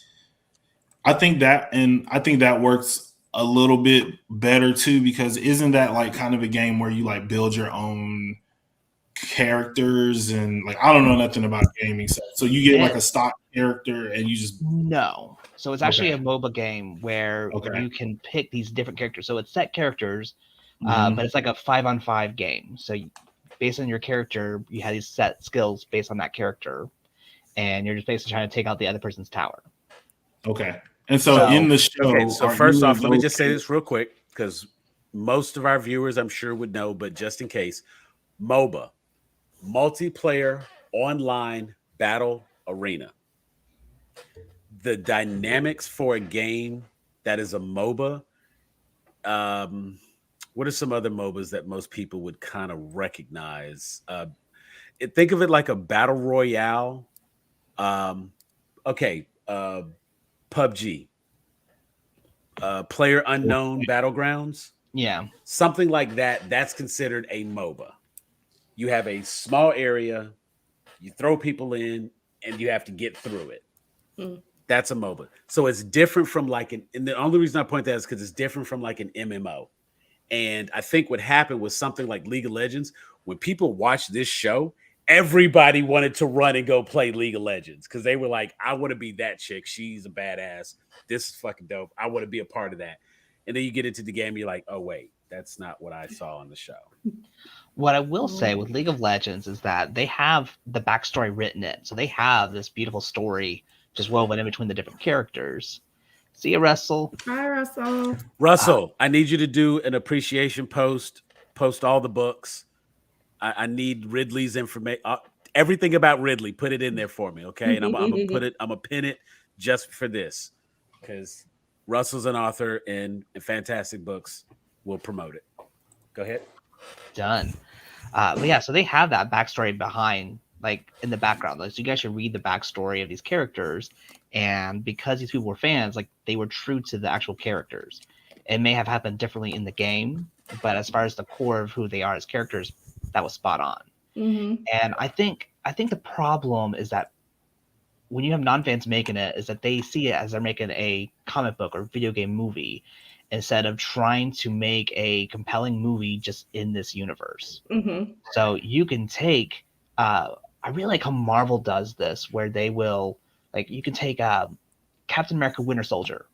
It was a political noir thriller set in a superhero universe. Right. You could, like, if they ever try to do a Metroid movie, I wouldn't want them to make a video game movie. I would want them to do like a space horror set in the Metroid universe. Okay. And that allows you to create something that's more compelling than just something more akin to Alien. Yes. If Ripley had a bodysuit armor, that's it. That's the movie. Ripley equals Samus. Make that movie. Done. I'm with you. And that's on compelling. That. Right. Well, it's like, the people who, Hollywood politics and all that jazz. And Jeff has that insight to those Hollywood politics. If you want to make money, why not do it right and make your money? Because it's like investment versus return, right? It's like, I think a lot of times, we see it more as like, you'll get this, and then there's the people who have to be on the side of, but I have to like give this, and you can't guarantee me we'll get this, but I like my number. Like if I have to give you money to make a movie, you're like pitching to me like it's gonna be a blockbuster worldwide, blah blah blah, whoop de whoop, and I'm like, okay, but that number is like, it's like when your kids have tracing homework, your number is a dotted line number. My number that I have to give you is a hard number that's printed out on the paper. It comes with the book. Like that's a hard number, and I got to give you that $200 million for you to make this movie. That you're telling me if you do it right, if I give you $200 million, it's gonna make me $600 to $700 million on the return. I want to challenge that because I totally get where you're coming from an investment standpoint. But there have been routinely, like there's been plenty of evidence that when you go in shoddy, it's going to fail. Yeah. But then you also have movies that have had a low budget. Like take Deadpool. Deadpool had its first movie. The budget was cut like what, $7 million before it even like started. Right. They cut a whole bunch of gunfire. They pumped all this money into other movies from that property, and so now you're going to come into my office and tell me Wolverine failed. Everybody hated the Deadpool we put in that movie, and you're telling me you're going to done by fans. I know, and but to the money man, and like I think we're getting to a point now where we have more fans that are also money men. And so that's why, like, Kevin Feige is a fan. You know what I mean? Mm-hmm. And so, Zack Snyder he's a fan. He's got his own deficiency. He's a fan of I will go as far. And I feel like Zack Snyder is more of a fan of Zack Snyder than he is. That's why I say he's a fan of himself. Which is why he's a fan of very specific content. He's a fan of DC, like Bryan Singer was a fan of X-Men. Yeah, and I get that, and I'm not disputing that. and we can go back and forth on that part of it. But I will say that he is a fan of very specific things. And the problem with that is because he's a fan of specific things, he's like, for example, he's a fan of this graphic novel. He's a fan of that graphic novel. He's a fan of that graphic novel. He's not a fan of the character. So he has not read that whole series of stories. He only has this, this, and this to pull from. He's a kid who only wants to it in correctly. He doesn't want to eat his vegetables. And now we're at the doctor. That is a beautiful analogy. I accept that. I mean, there's only been a handful of movies that I know of that did so much better than expected. And like one of the ones that I know people talk about whenever this kind of conversation comes up is David Lynch.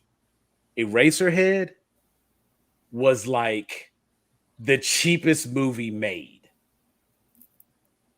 And what it got on return was like stupid. That movie made like $5-6 million, and it had like, I want to say the budget was like $90,000. So kind of like the Blair Witch Project, right? That was the same thing. You know what? And I feel Reservoir like that's Dogs, another one that's on the Tarantino. list. No, I really feel like if there was a list of movies that were low budget but made big money, Blair Witch would definitely be on that. Eraserhead would be on that. I mean, I think even what's interesting to me is like the phenomenon that Ty is talking about is really prevalent when those types of movies make big money and then they want a sequel. Because then the sequel is all about the money. Yeah. I would tell you Ninja Turtles 1, that movie's incredible. Hold on. Which one are you talking about? Old school No, or Teenage Mutant Ninja Turtles, like the original one. okay? I'm Okay. 36. Yeah. When I say Ninja Turtles, I mean Ninja Turtles. You mean the good I times? mean, cricket. You gotta know what a is. Cricket. That's Ninja was Turtles. in a half shell, Turtle Power. Sorry. I want my turtles talking shit in the New York subway and like cussing people out and making kissy faces at April O'Neil on TV. Who did not want to be Raphael? Right. Like That that. was so cool. I wanted to be Master My Splinter. favorite. But anywho, Then look at the difference in budget between the first one and Secret of the Ooze, and then the shift in tone, the shift in rating, the shift in having Vanilla Ice in it, the shift in, the big dance number at the end. The entire shift was we need to, like, Ninja Turtles are extremely popular with kids. And even though this first movie was very dark and not for kids, we still watched it every day at summer camp, and we just had to fast forward through when they cuss. But those toys sold. The toys sold, and when this next movie comes out, we need to sell more. And the way we're going to sell more is parents have to be able to take their kids to see this movie. Yeah. And once they did that, it kind of destroyed the essence of the live action turtle, because we had the cartoon and that was for kids, and kids was going to buy them toys anyway. But seeing them like really doing like that foot soldier fight in April's apartment where the building burns down, like that felt real. Like I'm like a kid, like, yo, like they're in trouble. Like they felt like real ninjas. And the second one, it's just like, these are cartoon characters. And this dude don't even have nunchucks no more because they're, it's like, who cares? He a ninja who live in the sewer. Yeah. See a by New York City. It comes to his choice of weapon. It's not until you get a little older. All over it. The first thing they're going to say, you got them nunchucks? You know those are illegal. It's like, I'm sorry, sir. You're a giant turtle. Right. Like, are you? And then I just saw you doing kung fu. So you a big giant turtle who could do kung fu. He don't need none nunchucks to mess you up. Not at all. Man, but I mean, have a nice day. You get the cash grabs, and those movies exist. And I get the issue with Ninja Turtles. And it's not until you become a little older that you start to recognize that, like, my man got swords, ain't nobody bleeding. Not a single person was cut in either of the movies. And if you go back to like 80s cartoons, G.I. Joe, Transformers, Nobody actually Thundercats. got hurt. Nobody actually got hurt. If somebody got hurt, they like tripped and sprained their ankle and they couldn't run. That was the injuries. Everybody has laser rifles and nobody gets shot. Anytime a plane blew up, there's always a parachute. Nobody actually died. And I get that you got to have those types of ratings, and that's fine. And we accept that, and we go from there. The real example of cash grabs is when you really don't care. Because at least with Ninja Turtles, they tried to keep the humor. They tried to keep the Turtles being what the Turtles had been and who they were. They tried to keep that. Maybe not successfully. And maybe not successfully, but they tried to keep it. You take something like in Jeff, I'm picking this. Can I just say this one thing about the Turtles? The dramatic shift in tone from, like, if the first movie had been like that, I would have been okay. Mm-hmm. But the dramatic shift in tone between the first and the second is like so obvious. It was like, and now that I'm an adult and I worked in the licensing industry and I know how people talk about how people who talk at production companies and people who work at studios, I know how they talk about movies. Like when they show us the movies and they pitching it to us, it's like this. It's like a slide. Here's the cast, blah blah blah. It feels so amazing, yada yada yada yada. And then they get to the slide that shows the marketing. We're gonna do this. We're gonna do that. Then they get to that slide that's like Avengers made 1 point blah blah blah billion, 1 point something something billion. Heck, even Ant-Man 700 and something blah blah blah million. Ant-Man and the Wasp. So they're telling us like, we're giving you proven commodities. You need to go out there and sell those products because we're making stuff that people go see, and we need your stuff to be putting that money on the other end. Like it is like the most important thing to them. Like these movies are fueling the consumer products portions of a lot of these companies. And that's where they're making, like, take whatever they're making box office and multiply it. You know what I mean? Think about how many t-shirts kids buy. T-shirt $25. You got 4 kids, you know what I'm saying? Not the Grown A Geeks t-shirts. They'll be on sale starting tomorrow. I'm gonna buy another one. You know, I'm gonna buy one to give away. Okay, you know what? We're gonna do a giveaway on that. Matter of fact, Denise and I have been talking about. We're gonna figure out how to do a giveaway on that. Real quick, I want to say one more thing about the Turtles. Okay, we're gonna say the Turtles. I want to say something to trigger Jeff. So say your thing about the Turtles. Okay, I can forgive the difference between 1 and 2, even 2 to 3, but the 4th movie at that point they gave up. Yeah. They're in a band. You made it to the 4th? Yeah. Yay. He was like, I just can't quit you. Yeah. And speaking of quitting, I'm going to bed. I'm old. I have to go to work tomorrow. So it was nice chatting with you guys. It was nice chatting indeed. I'll talk to y'all later. All right, I will watch Blacklight. Unfortunately, I will watch it. Yes, watch Blacklight. I'm gonna get with Roberto and figure out when we can get him on to do this. We'll have Jeff Miller coming on probably in the next 10-15 minutes or so. I'll let him know you say hello. Yes, absolutely. And you have a good night, darling. I'll talk to you later. Thanks for being on. Y'all. Bye. Jeff. Time for the triggering. Here is one of the biggest cash grabs based on the popularity of the first. Grease 2. Bruh.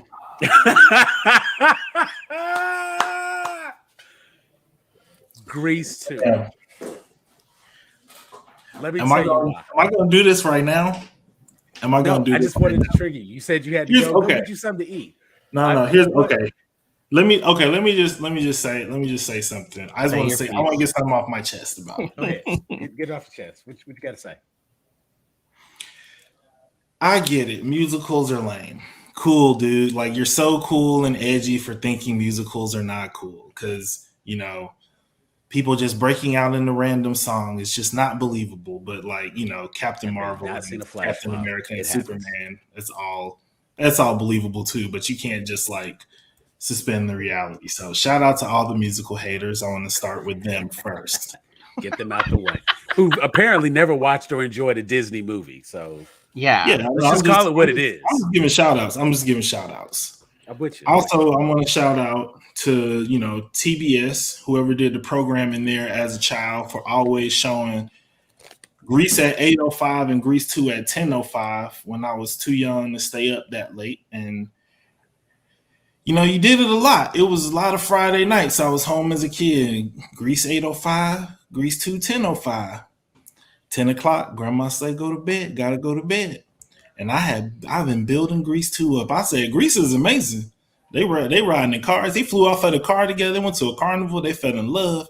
Angels came down to the malt shop and convinced the girl to stay in school. I mean, it was amazing. And Grease 2 only can build on that, right? Like we put 2, there's no bad sequels. I'm a child at the time. Shout out to whoever put Grease 2 on TBS so much, but also just put it on late. And I could never watch it. And then by the time I watched it, I'm talking about 3-4 years of curiosity building up about this movie. And I get it. I've accepted that Grease 2 is just not for me. And I'm not going to disrespect it because I listened to an episode of How Did This Get Made? And it was an episode about, it was the Grease 2 episode. And June Diane Raphael, who's one of the hosts of the show, talked about how important it was to her formative years, and seeing a woman go through this process and all that kind of stuff like that. But where's the fanfare? Where's the group numbers? Where's the running across this cool rider motorcycle, British dude? I don't know. Maxwell something. No, it was the most unseasoned dish they could have possibly put out. No, not. I didn't want none of that, and I don't feel, but it's not for me. They tried it. It didn't work. I don't like talking a lot about bad musicals because I wish they made more musicals. One of my dreams is to make a black Grease called Pomade. Pomade. Yes, please. And one day I'm telling you, man, Jeff. But one day, as soon as I can be your executive producer and throw you some money, we gonna make some shit. Let's make it, man. I'm telling you, I will find us some angel investors and make some of these things because we got some ideas and it's fantastic. The biggest complaint I have with Grease 2 is as our conversation was kind of revolving around money grabs. Yeah, the budget they had for Grease and the success and popularity of that is the only reason we got Grease 2. Yeah. And clearly, almost 10 years later, no, more than 10 years later, they decided to make a sequel. And the sequel is something that they could have done, and it could have fallen in the right category because now we're at a new school with new people but it was a similar story. It had the same energy. Same story, same gang, same everything. You know what I'm saying? So instead of it being a reboot, it was How I Met Your Father. Yeah, I don't care about the Junior T Birds. I want to know what's up with Kaneki. You know what I mean? You know what I'm saying? But, the idea of passing it on to maybe the next generation or something might have gone over better than the way they presented it. So Michelle Pfeiffer was still a new name. Well, it's also one of those things too, where it's this is one of the biggest things where you could tell it's a cash grab because John Travolta can sing, Olivia Newton-John can sing, everybody in that cast could sing and dance, and there's a reason why there's not a lot of singing and dancing in Grease too, because people were not cast to sing and dance; they were cast to sell tickets and off of a movie poster. And that's not to talk about anybody's acting talent. However, the acting Michelle Pfeiffer went on to do a lot. So yeah, but how many musicals has she been in? How many musicals has she been in? Musicals? Was she in a musical? Grease 2. Oh, is that a musical? Because I don't remember all the singing and dancing. No, thank you. You know what I'm saying? That's not touching So Olivia yeah, Johnson. that is another Olivia one that I Olivia know falls into that category of strictly a cash grab.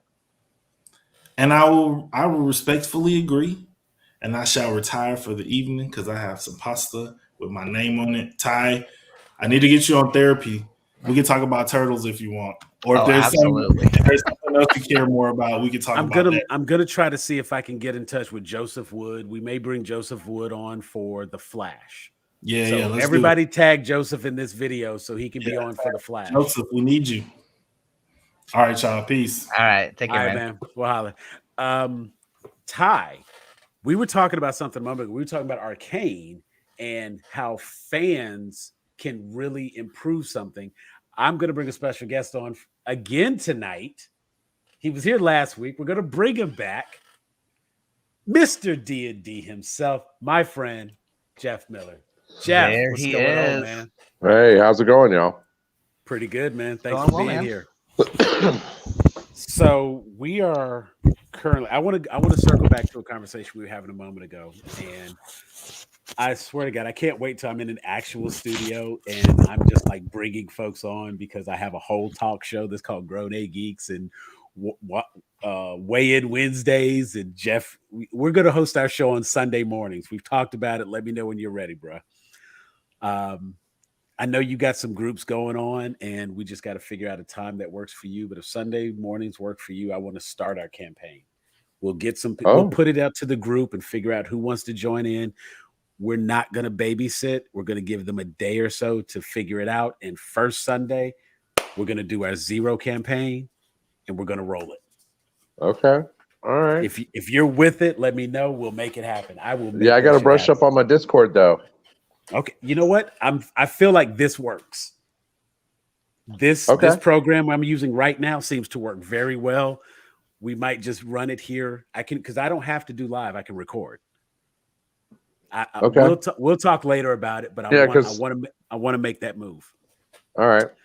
Since we're talking D&D, Ty brought up Arcane earlier, and the conversation at the time was the difference in fans who actually know and appreciate and are able to develop and produce something quality versus people who go out just for the cash grab.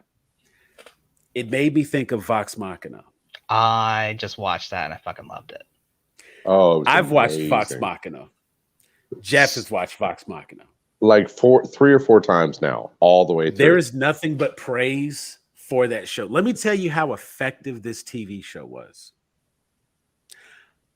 I started following Critical Role and watching their old videos.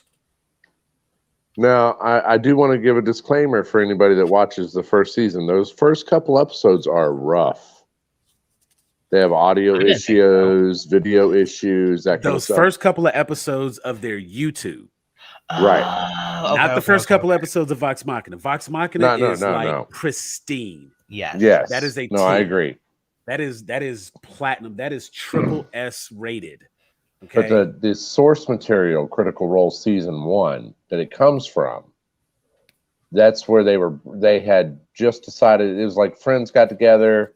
They said, hey, we're having a really cool campaign. We should broadcast this. And they recorded it in somebody's home. And so, like, I'd say the first 3, 4, 5, 6 episodes, there's audio pop-ins and pop-outs. There's video drops. There's power loss. But after that, they get a hold of it, that it smooths out.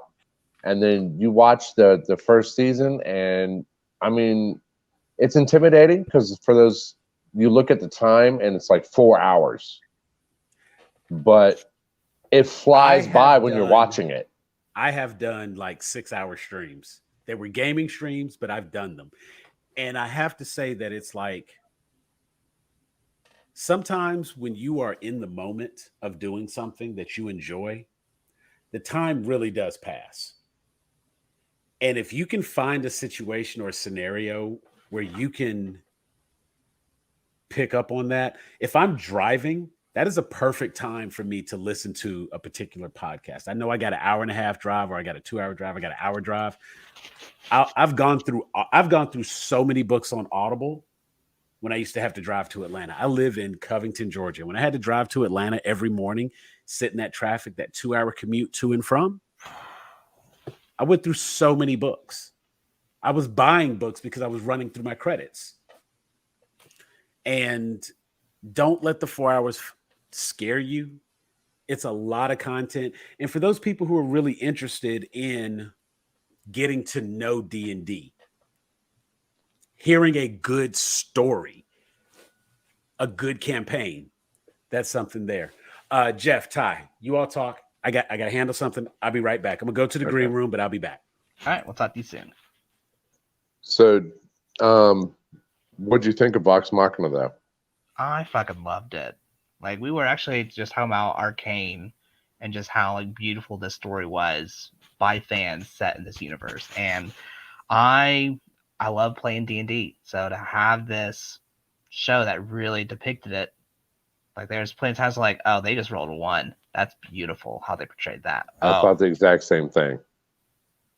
So I'm super excited. I feel like it was either produced or animated by the same people that were doing Invincible, because it kind of had that vibe. It's by Titmouse, and they've done different things. I'd have to look. I'd have to Google what they've done, but they've done other big stuff. Yeah, but it reminded me a lot about Invincible, and I loved Invincible too. Yeah, I agree. Invincible surprised me with the emotional pulls that it had. Like, I knew it was a superhero story, but it was I didn't know if I was expecting Justice League. I don't read the comics or anything. I just watched the show. Okay. And I guess I went in thinking boys, but animated. And it was gory and gruesome, but it was nothing like the boys. Yeah, it wasn't quite Justice League or Marvel either. It had its own flavor. The Boys is very much satire, whereas I feel like Invincible was just it has more heart. Do you ever feel like the Boys is? Did you ever watch Mystery Men back in the day? Absolutely. It's kind of funny you're mentioning that because like Kel Mitchell's on there, and we just recorded an episode. I'm doing a Drunk Nickelodeon rewatch podcast, and we just did an episode on Keenan and Kel and all that. And it made me think of Mystery Men. And that's a gem. That's like that's like Sharknado before it was a thing. I can see that, yeah. So there's a couple out there like that though. But yeah, Mystery Men always reminded me, or the Boys always reminded me of that, but just on steroids. Like if Mystery Men had the budget they had, and it was a series, because it was just so off the wall that I went into that movie thinking it was a superhero movie. I guess because at the time when I went and saw it in the theater, it surprised me. I went in with certain expectations about there's superheroes and this, and it was left. It was more about the comedy and wasn't necessarily about their powers and that kind of thing. So the Boys surprised me like that too, because yeah, they have powers, but there's a great story there. Jeffrey is chiming in, letting us know Invincible and the Boys are both satire, just from different perspectives. The Boys from a person who hates superheroes, and Invincible from a person who believes in them. And I could see that. Yeah. I could see that. Because even with Invincible, with everything that happened, there was still that hope that ran through the whole series, like that untouchable hope that he had, that things were going to be different. And then it got crushed. Oh, he's talking about Arcane. Yeah,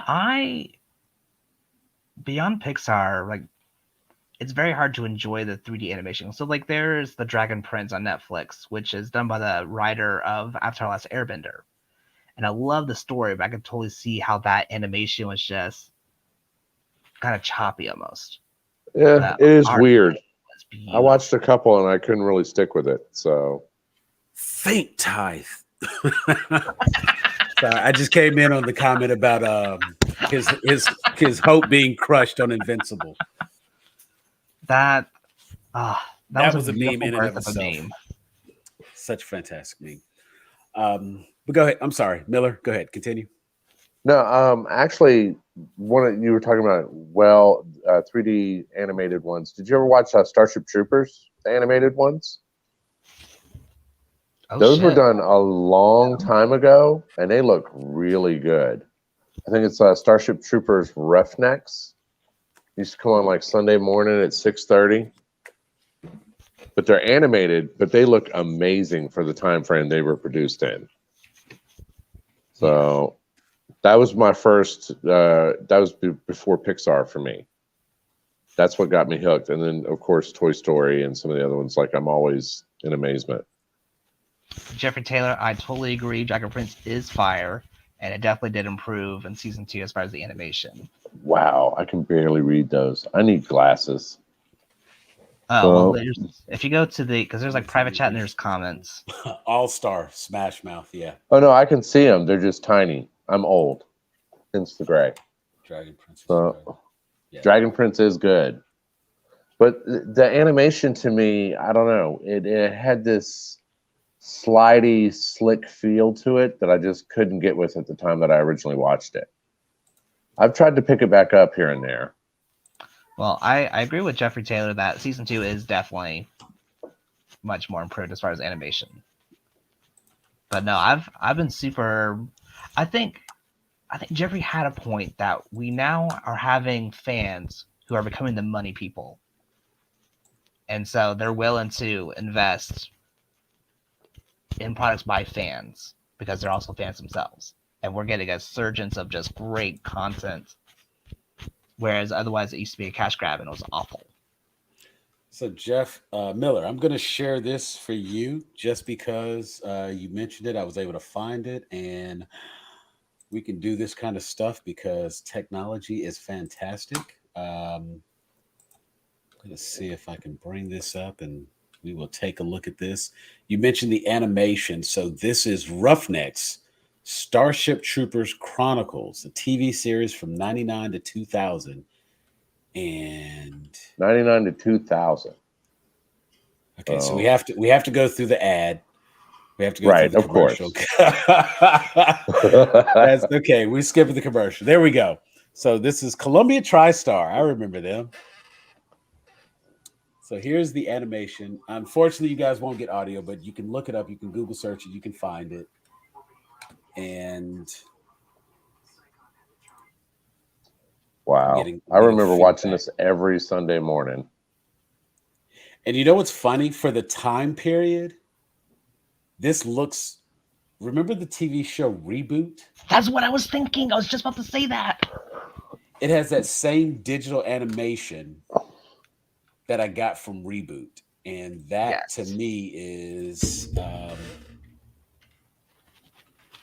I guess for me, the difference was always this was based on real people versus like Reboot people had like purple skin, red hair, and like purple lips or green. I mean, they were in. Well, see, the funny thing is, Reboot ran until 2000, and so I can't help but to wonder, given the time for this, if there's also available on VHS and DVD. Wow. This was, 99 2000, if you remember, is the switchover period. Yeah. We were all, DVD. We have DVDs, of course, because, VHS is so last century. Right. So, I mean, it's just one of those things. And it's one of those shows like, Beast Wars. And that was another one that had that same kind of digital liquid animation. And when I saw that trailer just now, that Roughnecks Starship Troopers, that's kind of what comes to mind. And I certainly feel like the animation style of a show, especially anything animated, obviously, the animation can actually turn you off no matter how good the show is. The animation, if you're not prepared or you're not adjusted or if you just can't get around that, it can be a killer. And there's some crap that looks fantastic and has been watched because it looked so good. Scanner Darkly? Scanner Darkly. When I've see, this goes back to like I used to be a manager at Blockbuster. When I see a Scanner Darkly, that hybrid animating live action, when you take live action and you put the cartoon filter over it, the reboot of Reboot on Netflix was very bad. Yes. When you put that filter on top of live action, I can definitely say that does not always work. And one of the things that really draws me in or out of a show is just how it looks. I got into Demon Slayer. While Demon Slayer is a really good show, it's a fantastic show. There's a lot of emotion in the show. I'll have to check that out. I don't know if I've seen that one yet. Oh wow! Yeah, Demon Slayer, Tanjiro Inosuke. Yeah. Okay, sorry. Okay. I was saying like something in like the early 2000s, and I was like, oh, like Demon Scroll. Yeah, okay, that's Scroll. What I was thinking of. Well, I know Ninja Scroll definitely, but like, yeah, when I saw Demon Slayer, when I watched that, like, I was maybe 2 episodes in, and I was like, oh my god, this looks so good.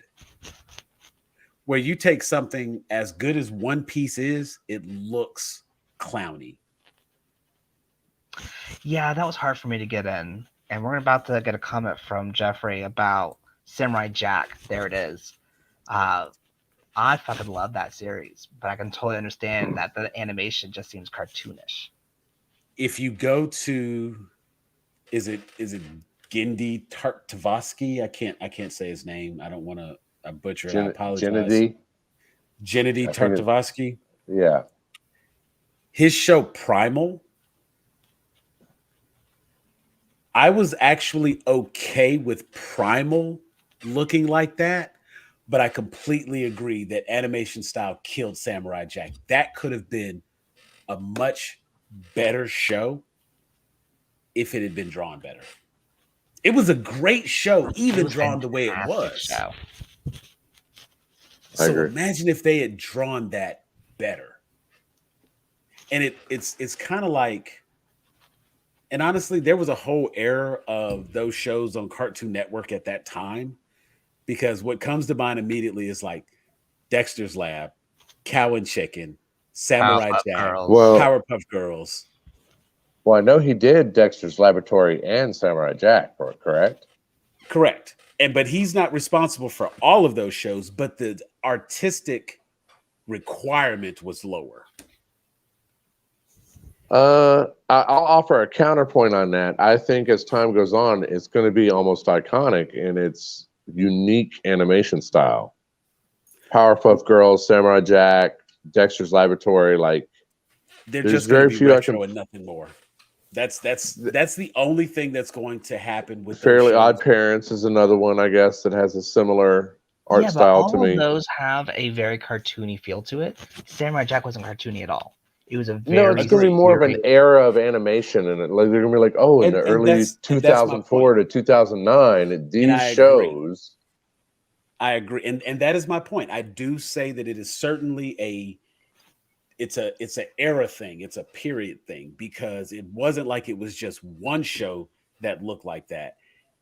All the shows on Cartoon Network at the time kind of had that same look. Even if you flip over from Cartoon Network and you go to other channels at the same time, you take something like a Jimmy Neutron, which was so futuristic in its design in comparison. But you can also look something like Avatar: Last Airbender. Jeffrey actually brings this up. That comment will pop up. There it is. To do Avatar as an anime style makes it feel more classic than just like new age. Like it holds up. Yeah, and I mean, I agree. All anime, like if you take, so Netflix is known for their original series. and their production of stuff that they put out. And they've put out a couple of animes themselves. Some of the animes that they've put out have that classic look and that classic feel, and they draw you in. Samurai Jack feels like Powerpuff Girls, but the story was serious. Yeah. I mean, it was very simple drawings. It was like Giddity himself was a writer, but did some quick storyboards, and they just animated the storyboards. Like, they didn't come in with full animators to polish it. Yeah, They just went with a simple, to the point kind of look. And for like I said, for the show Primal, it fit. It works. It makes sense. Because of what the show was, it makes a lot of sense. But for Samurai Jack, and even when they came back and they did the reboot of Samurai Jack, now we've got the girls, the sisters, and all that type of stuff. We've got this whole other story and all this other stuff that's taking place. And now we're getting depth of character. Jack is like, to hell with this. We about to do this thing. His hair is long.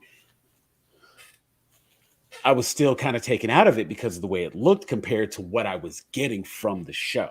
So there was absolutely a correlation between visual style and the animation. Okay, everybody give it about 2 seconds. This comment that's popping up, like, yes, the visual style has a direct effect on the impact of the show. Wow. And it wasn't Phil Lamar's very monotonous voiceover, because Phil Lamar is a hell of a, like, he's got the range. The seriousness of the character of Jack, who was trying to get home, and the character that he was playing and everything that he had to say. He was always serious. You know what I'm saying? So it's like, I get why he sounds that way. That doesn't bother me. I'm good with that. I even get parts of how it looks the way it looks, but it takes away because that sword looks so campy and cheesy and corny. It looks like a 10-year-old drew it before he learned how to draw swords. I'm going to go ahead and present a question. I want to ask you guys, because we're talking about how animation can pull you out of a really good story, but can good animation save a really bad story? Oh, yeah. Like, we'll take Netflix also did this. Was it Black Samurai? It was a story of the first Black Samurai. You know what I'm talking about? Yeah. Like the new one that was just out? Yeah. Like, I was super excited to watch it, and then it just went like, really weird. Totally did like a disservice because Kusei, whatever his name is, I'm trying to remember. Yakun was based on a real person. And then they just kind of threw in this whole weird demon element that didn't really fit. And it was beautiful animation, but the story just did not save it. It was the Yasuke. I'll pull it up here in a second. But Yasuke, the African samurai, there was a whole show on Netflix. It was a really good, that was a really good anime.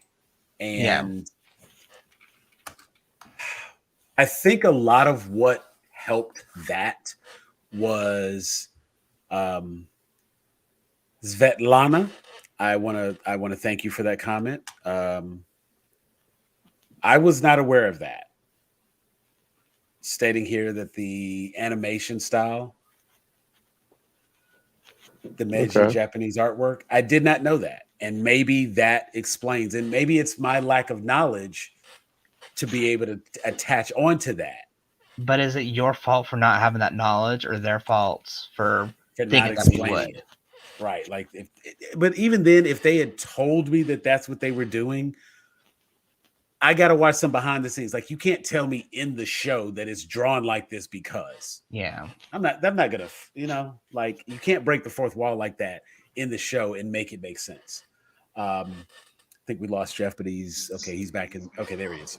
Yeah, I clicked something I shouldn't have. I'm sorry. Trying to click on a comment. It But looked no, like you just blew into like a Nintendo cartridge. It's like, I think what really helped this show, first of all, like I am a big proponent of voice casting. yeah, I like knowing who the voice actors and actresses are behind animated stuff, especially like animated movies, special series. And in some cases, you know that they picked this person because that's the hot celeb. You know what I'm saying? Like what they say, he's so hot right now. You know what I'm saying? Like just because like that person is on fire, so they're going to be in this, they're going to be on that, and he's the new it guy and that kind of thing. So we're going to put him in this. He may have no experience with voice work, but you can only do so much. You actually okay.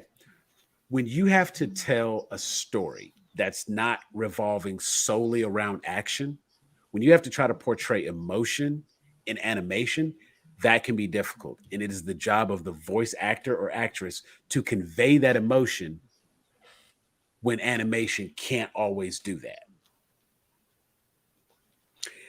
okay, I can agree with that. Lakeith Stanfield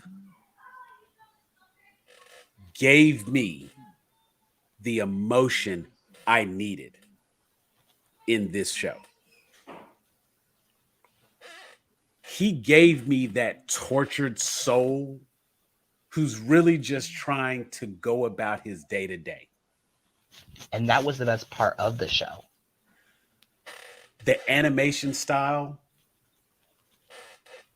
wouldn't have really made a difference as much because it was such a good story. Because even now, we're all sitting here still talking about how good Samurai Jack is. We're not saying Samurai Jack was bad. We're just saying we wish that it looked better, that the animation deserved to be better for the quality of show that it was. If it had looked better, it would have been even more popular. And that's the importance of the visual. Yeah, totally agree. Yeah. Totally agree. I would be very curious to see a Shaka Zulu anime. I would 100%. That would be amazing. Let's reach out to Milestone and see if they can get with DC and make that pop, because that's an idea right there, because that would be an anime. And is Shaka Zulu actually DC? Well, Shaka Zulu's not DC, but I feel like we could take Shaka Zulu and we could put that in under Milestone Entertainment, which is a property of DC, and it would work. Because immediately it comes into mind to say, like, each of these, if we get Egypt, Hannibal, Shaka Zulu, all of that's going to fall to the same thing that we get with like Icon. I just went blank. Thank you. Not Cannonball, Rocket. Static, right. Icon, Rocket, Static Shock. We put that in the same wheelhouse, and we can put the budget behind it because it's backed by DC, and we go that route. And I think we would get something that would be good. But I think the reason the Black Samurai was such a unique story is because it is based on a true story, because the stories of Egypt, because Hannibal, because Shaka Zulu, because those are also real stories. We can animate those stories as well. And I think it would be really good, because if we go back to I want to say, I have to look back and see who produced it, but when they did the first Black Panther animated series that aired on BET, you can go back, you can find it. There's like 6 episodes, animated series. Like in the first episode, he's beating Captain America's ass. It's so great. Oh yeah. I saw the clip. I haven't seen the actual series. And I have not actually heard of gorgeous. That. Yeah, that is like, and I'm trying to remember who produced it. I want to say maybe the Hudlin brothers might have produced it. But that was supposed to be a whole big thing, and they only had 1 season, and they could have done more because it had a unique look. Let's see. Black Panther animated series. Let me make sure this is the right one. Let me click on a video, and if that's it, then I will pull it up. Oh, bitch, we got 20 minutes of video. I could play this whole thing. I'm not gonna play the whole thing, but we'll let that play in the background while we talk. But y'all knew he the creator of the X-Men cartoon, the 90s cartoon, snuck a cameo of Black Panther in there. Did y'all know No, that? I didn't know that. Yeah, I watched that series backwards and forwards 4 or 5 times. Let me see. Do you remember which episode? I'm trying. It was one of those things that I just saw this video of, like, oh hey, a while ago. You know what I'm saying? This wasn't something that really we got a trailer commercial. Star Wars. I'm gonna get some of that stuff. Probably the new stuff.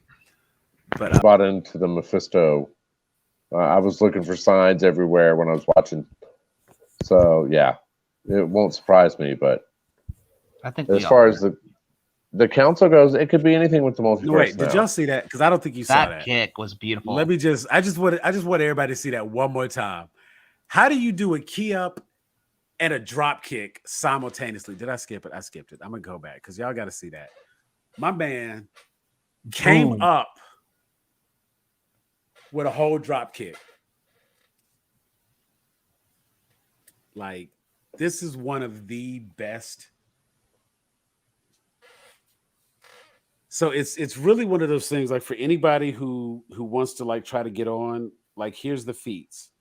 You know what I'm saying? Like, if you need to see it, if you didn't know, take a look. It's there. It's out there. I'm going to be checking this out. I didn't know this was around. I've seen most, if not all, of the DC and Marvel animated movies. Right. I'm right there with you.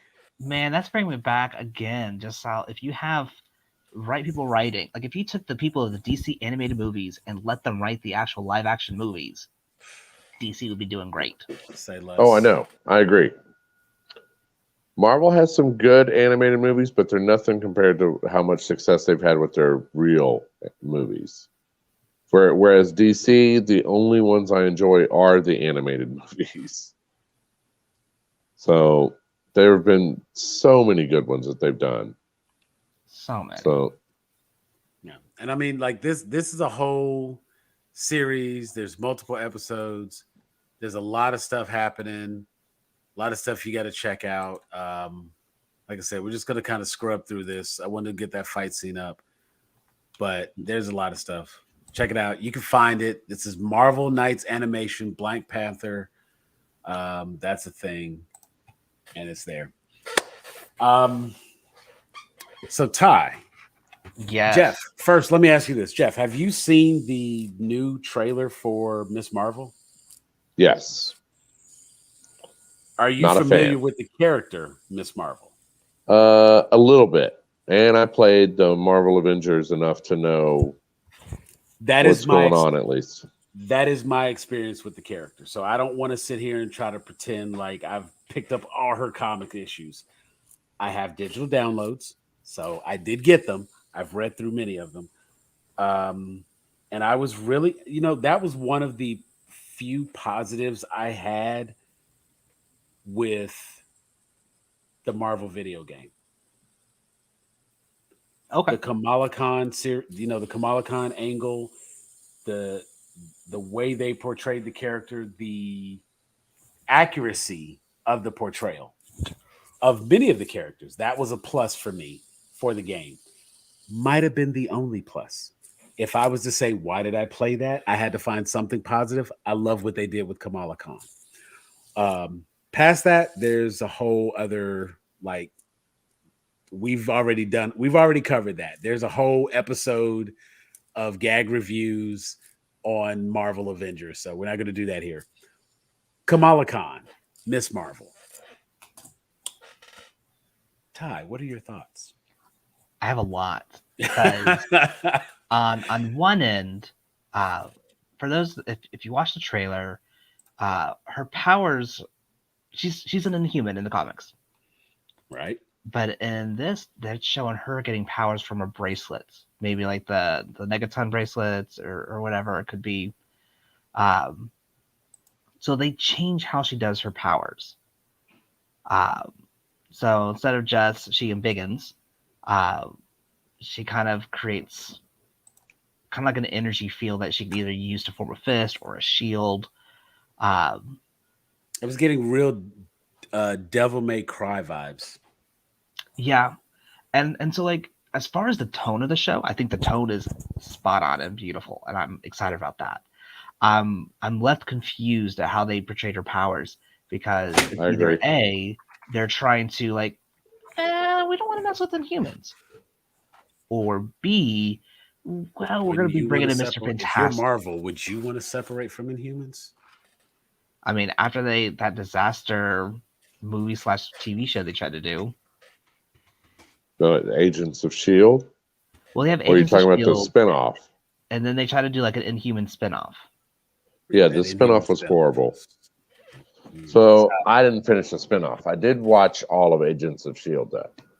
Yeah, so the Inhuman spinoff was just such a travesty that I feel like they're just trying to avoid it because it's like, if I think about it, they have Mr. Fantastic that's coming out, who is going to have similar powers. They also are trying to come out with the X-Men first. So I feel like trying to go Inhumans just kind of throws things off. So they just had to do something that would at least allow her to be with Captain Marvel and Spectrum. Now, here's a question for you. Photon. Do you feel that not having the Inhumans in there, like you said, it kind of muddies the water? Like there's too much going on. Like Marvel has this plan of we're going to unveil this, then this, then this, and they want to keep Inhumans for later. Or is it just they feel like it's too much too soon for the average person? I don't know, because that's kind of what my question is. Because I don't know. Because from a fanboy standpoint, introduce it all. Let's go here. Let's go there. Let's have a spinoff. Sam's got I'll watch it all. Yeah. So here's the problem with that. It is one thing to go your MCU route where you have built up this entire story that's being told over the course of 22 movies, and you are introducing information like the quantum realm, where you only talk about the quantum realm in this movie, but then you bring it back up later on in this movie. It's a lot of like call back and answer. It's a lot of call and response kind of things. And because of that, you have earned the right to do that. The problem that we have here is not so much one of give it all to me. It's how do you get people to understand it? You have to get them to go back and watch Inhumans to have a conversation about the Terrigen Mist. Yeah. Not necessarily. Agents of S.H.I.E.L.D. covered that. I didn't really watch Inhumans until later. But you still have to watch if you look at the show that wasn't part of the general Agents of S.H.I.E.L.D., there's still a question. There's an answer, but there's still truly a question among the people who watch it and the fans as to whether or not Agents of S.H.I.E.L.D. is MCU canon.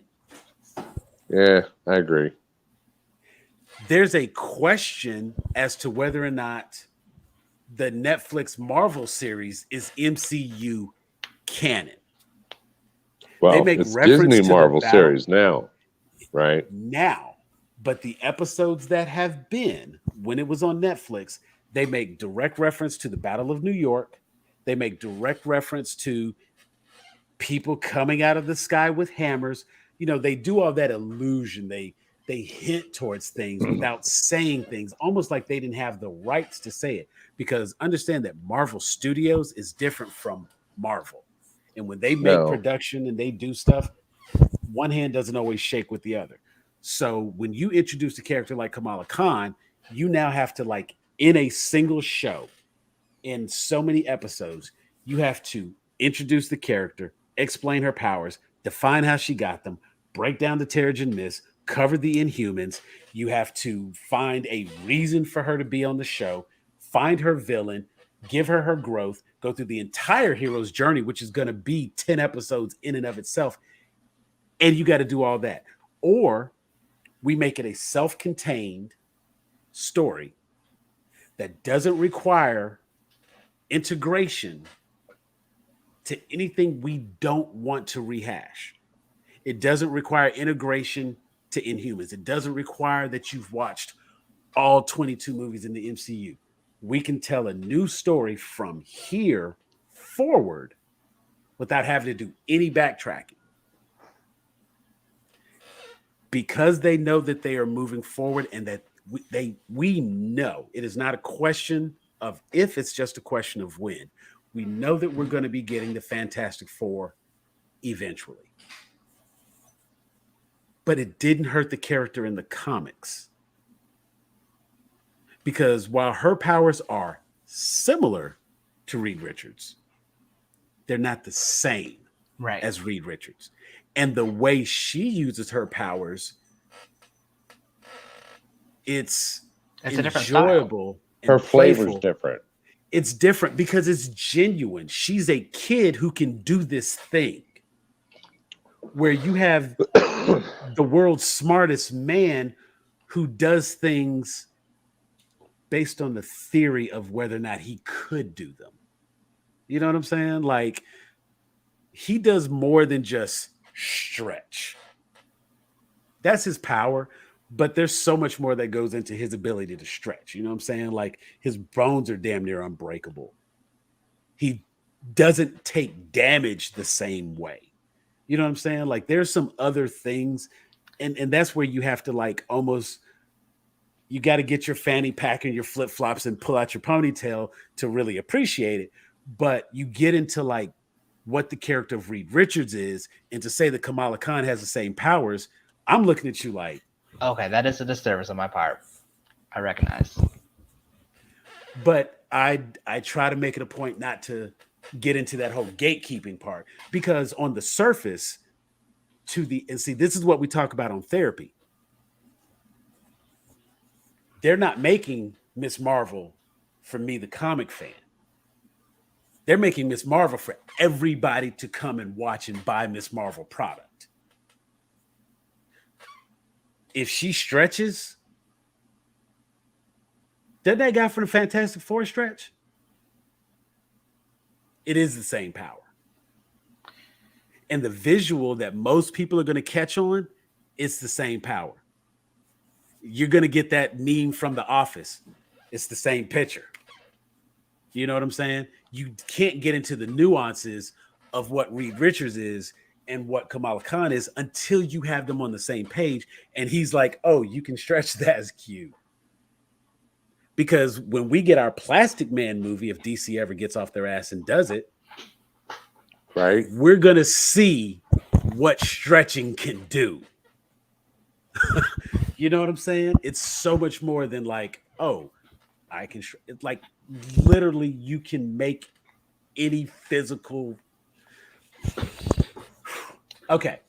Plastic Man in DC's Deceased Comics, most terrifying thing ever.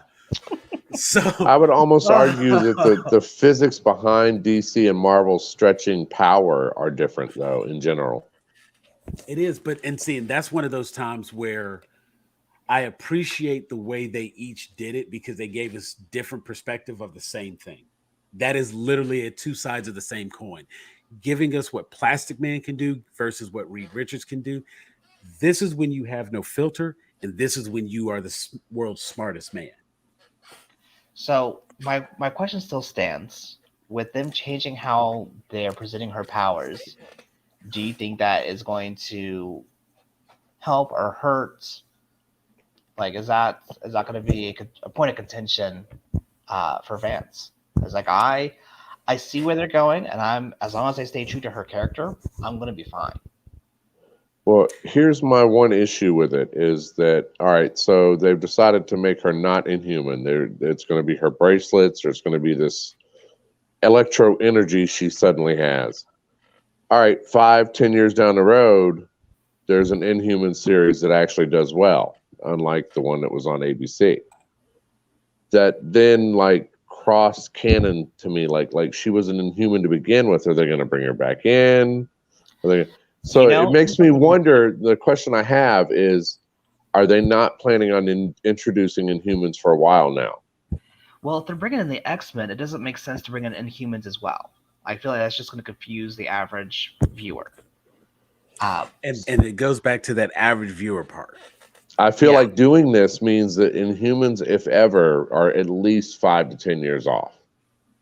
If not movie-wise, series-wise, yeah, like, so that kind of hurts because there was some good stuff with Inhumans. So here's what I will say. They can easily retcon as they release the Terrigen Bomb and Terrigen Mist.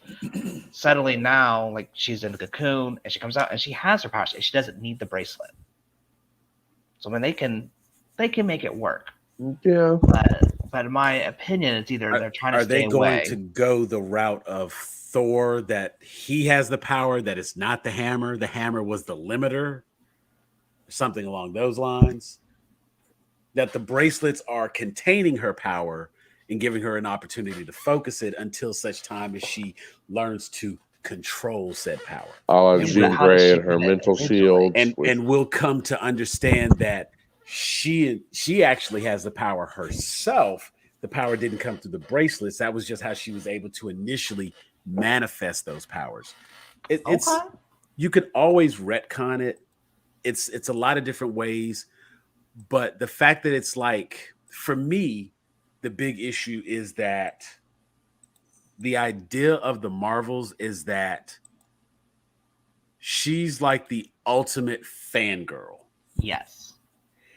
And in her world, because it's MCU, Captain Marvel exists. My fear is that they are making her too close to Captain Marvel and not close enough to her character. I can see how that would be a concern, but as a fan, you start off trying to be your hero, and then you realize you already are one. You don't have to. And the difference in her power set versus Embiggen, this cosmic energy discharge kind of thing, because she like threw up a shield and it was like, but it was like she kind of held up her hands, kind of like she's blocking, but it's manifesting as energy, because there's a point where she does like a fist and it's like in the shape of her fist, right? But it is a projection, external, right? Like it's an external projection of her energy as opposed to her, because see, I want to see the 8 foot tall big fisted Kamala Khan. And I feel like what we're going to get is, I had it, Sasuke's brother. Itachi? We're going to get Itachi standing inside the samurai. Sasano. I felt want like that. I got one for you, Sam. Are you feel like, all right, because the trailer had a very Spider-Man but female vibe for me. But if they add the tech in, that's Iron Man as well. It's a precursor to that, because that's for Ironheart. They got Ironheart. Right. I was like, we know that Ironheart's coming, so the tech part, I think we'll move away from that, because if nothing else, when we get Moon Girl and Devil Dinosaur, we'll get a lot of tech with that. And here's my thing though is that they're doing it because that's what we're used to up to this point, like with Iron Man and as the explanation. Like, yeah, they've just now really started to mess around with magic and the multiverse in the MCU. So this is kind of giving me vibes of like ancient technology. They stick with certain themes. 10 Rings. Yeah, I think. Well, keep in mind that according to the MCU, Thor said, "What you call science, we call magic." You know what I'm saying? So it's like, wasn't it the opposite? He says, "What you call magic is just science to us." well, yeah, but I mean, it's like ultimately the idea being that there's really not a difference. What one person calls it, how one person views it, how one person sees it, ultimately, because as you just pointed out, Ty, the 10 rings getting a lot of like Eternals vibes from that. You know what I'm saying? And it's theorized that it's Kree, actually. Yeah. which, and well, if we go to the deviants and all the different species and the breakdown, you go down like 1 or 2 steps, and that's where you get the Kree. So doesn't seem like it's too far off. There's an image I want to share. I'm waiting for it to pull up here. I've been trying to get it queued just right. Um, one of the shows that I watch, one of the guys I watch, he does a really good like breakdown and this and that. Who do you enjoy watching?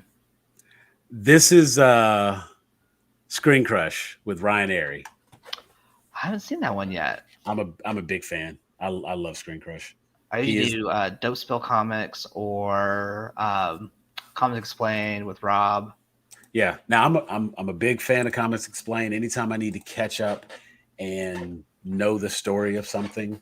But I went through the breakdown trailer here, and I wanted to pull this up because there were 2 things I wanted to show. And like this is one.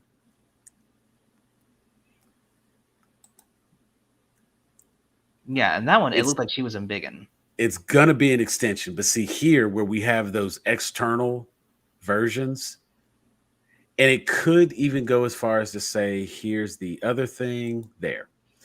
I haven't big yet. I could go and say and sit and see how her being a fangirl, maybe she is simply she's empowered in a way where she is basically Marvel's version of a Green Lantern. And if she can think about it, she can will it into being, which is not the character. No. And that's what, and that's where the problem comes from, because as they just showed, and that was kind of why I wanted to show that one part, like her interactions, the things she does, and that's Ryan Airy, so Screen Crush. But like here, you see that power comes out of her. That right there, where, see, we've seen that, where you have the little stepping stones and whatnot. And so it's like you take that and you add in the focus point of having the bracelets, and the bracelets being the part that she uses to focus. If she's done her homework and research and she knows, you see, right there, how her hands are here, and that is separate from her. That's not her being big. That's her pushing out some sort of power, a la Captain Marvel. And again, if it's just something like Captain Marvel couldn't do that shit, though. Captain Marvel couldn't do that, but Captain Marvel glows the same way. And if Captain Marvel is her hero and she's the fangirl we expect her to be, she would think like, what would Captain Marvel do? What? And even like the jumping and creating the little steps for herself, she's heard tell and she's researched and she tried to find out about the Battle of New York and anybody who had a story to tell about it. And she's doing the things that she's heard heroes can do, or doing the things that she's read that heroes can do. You know what I'm saying? Because we basically have Kate Bishop, who saw a guy with a bow and arrow fighting at the Battle of New York, and she decided like, oh, I'm going to do that. And she became the next Hawkeye as a result. So if you take the world's biggest fangirl who has a power in her, she ends up manifesting the power in a variety of different ways that she didn't even know she could, because it's there. My problem with that is let her be embiggen, let her be stretchy, go with the Terrigen Mist, take a couple episodes to break it down. I mean, granted, yeah, the show's called Miss Marvel. We got to have a superhero by like 3 episodes in, or it ain't gonna work. But I feel that it's gonna be a problem. Well, let me say this. It's going to be a problem with the fans, but that does not mean there won't be people who are fans of the show. Okay. I think it's going to be a problem with people who are familiar with the character. There's going to be some initial pushback and disappointment, and that first 1 or 2 times we see her powers on screen, people are going to get pissed about it, and they're going to like, oh, this is not Kamala Khan, and da da da. And by the end of the series, we're going to be like, you know what? But I'm okay with it because that was actually a good show. Yeah, that's my hope, is that the character stays the same, and just overall, it's a great show. That's my hope. Same. I just, I hope I could they're just definitely- tweaking where her powers come from rather than her character. Yeah, and I can, and that is where we talk about. I'm not going to act like I didn't watch Civil War and enjoy that. So I can deal with some comic liberties. Because 10 people fighting at the airport parking lot is not Civil War. There was about 80. They were about 80 people short. Yeah. You know what I'm saying? Like, I ain't had no Luke Cage in there because that's a whole story by itself. yeah. Captain America ain't get shot. Whole story by itself. We ain't get none of. We ain't get. Who was it that blew up? Cannonball. I don't remember. It's been so long. Speedball. Like, you know what I'm saying? We didn't have none of that. We have Nitro who exploded. Nitro, that's who exploded. You know what I'm saying? And it was Speedball who was chasing Nitro, caught him, and he was like, "You're out of your leagues, little girl." And so, oh yeah, Superhuman Registration Act versus Sokovia Accords. Stop. Stop. That's where we're like, no, these pictures are not the same. I'm gonna hit you with the Keke Palmer. I have to say sorry to this man. I don't know this man. What is this? This is not Civil War. But I'm fine with their liberties as long as they stay true to the core. If I get the same feeling from the character, if I believe that she is trying to a coming of age story with superpowers. Yeah. That's what I'm expecting. So, Todd, did you watch any of the original Critical Role? No, I had not. Okay. All right. No, it made me think back to our original content. Like, Vox Machina achieved staying true to the spirit of the Critical Role season. Yeah. It might be extremely streamlined to fit in 12 episodes, but right. They did a really good job of capturing the essence of those characters. And I think that's key for a lot of things that come with animation and comic. Yeah, they have to capture the same vibe or the essence, or it's not going to work. I mean, anytime you take an established property and you try to move it into a new genre, or not even genre, but you try to change the character to fit. If you try to move it to a new medium, because we have an established character in this comic book, but when you try to go from this comic book to this live action, you have to change some things because it has to make sense. You don't get to have the same.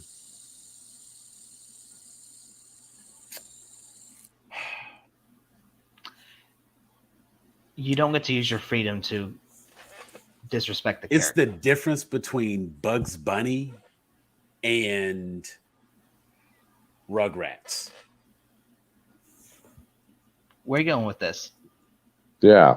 When you have characters like Bugs Bunny can and have a mallet. Okay. We know what that is when we sit down to watch Bugs Bunny. Because first of all, let's start with the fact that we're talking about a talking rabbit. Okay.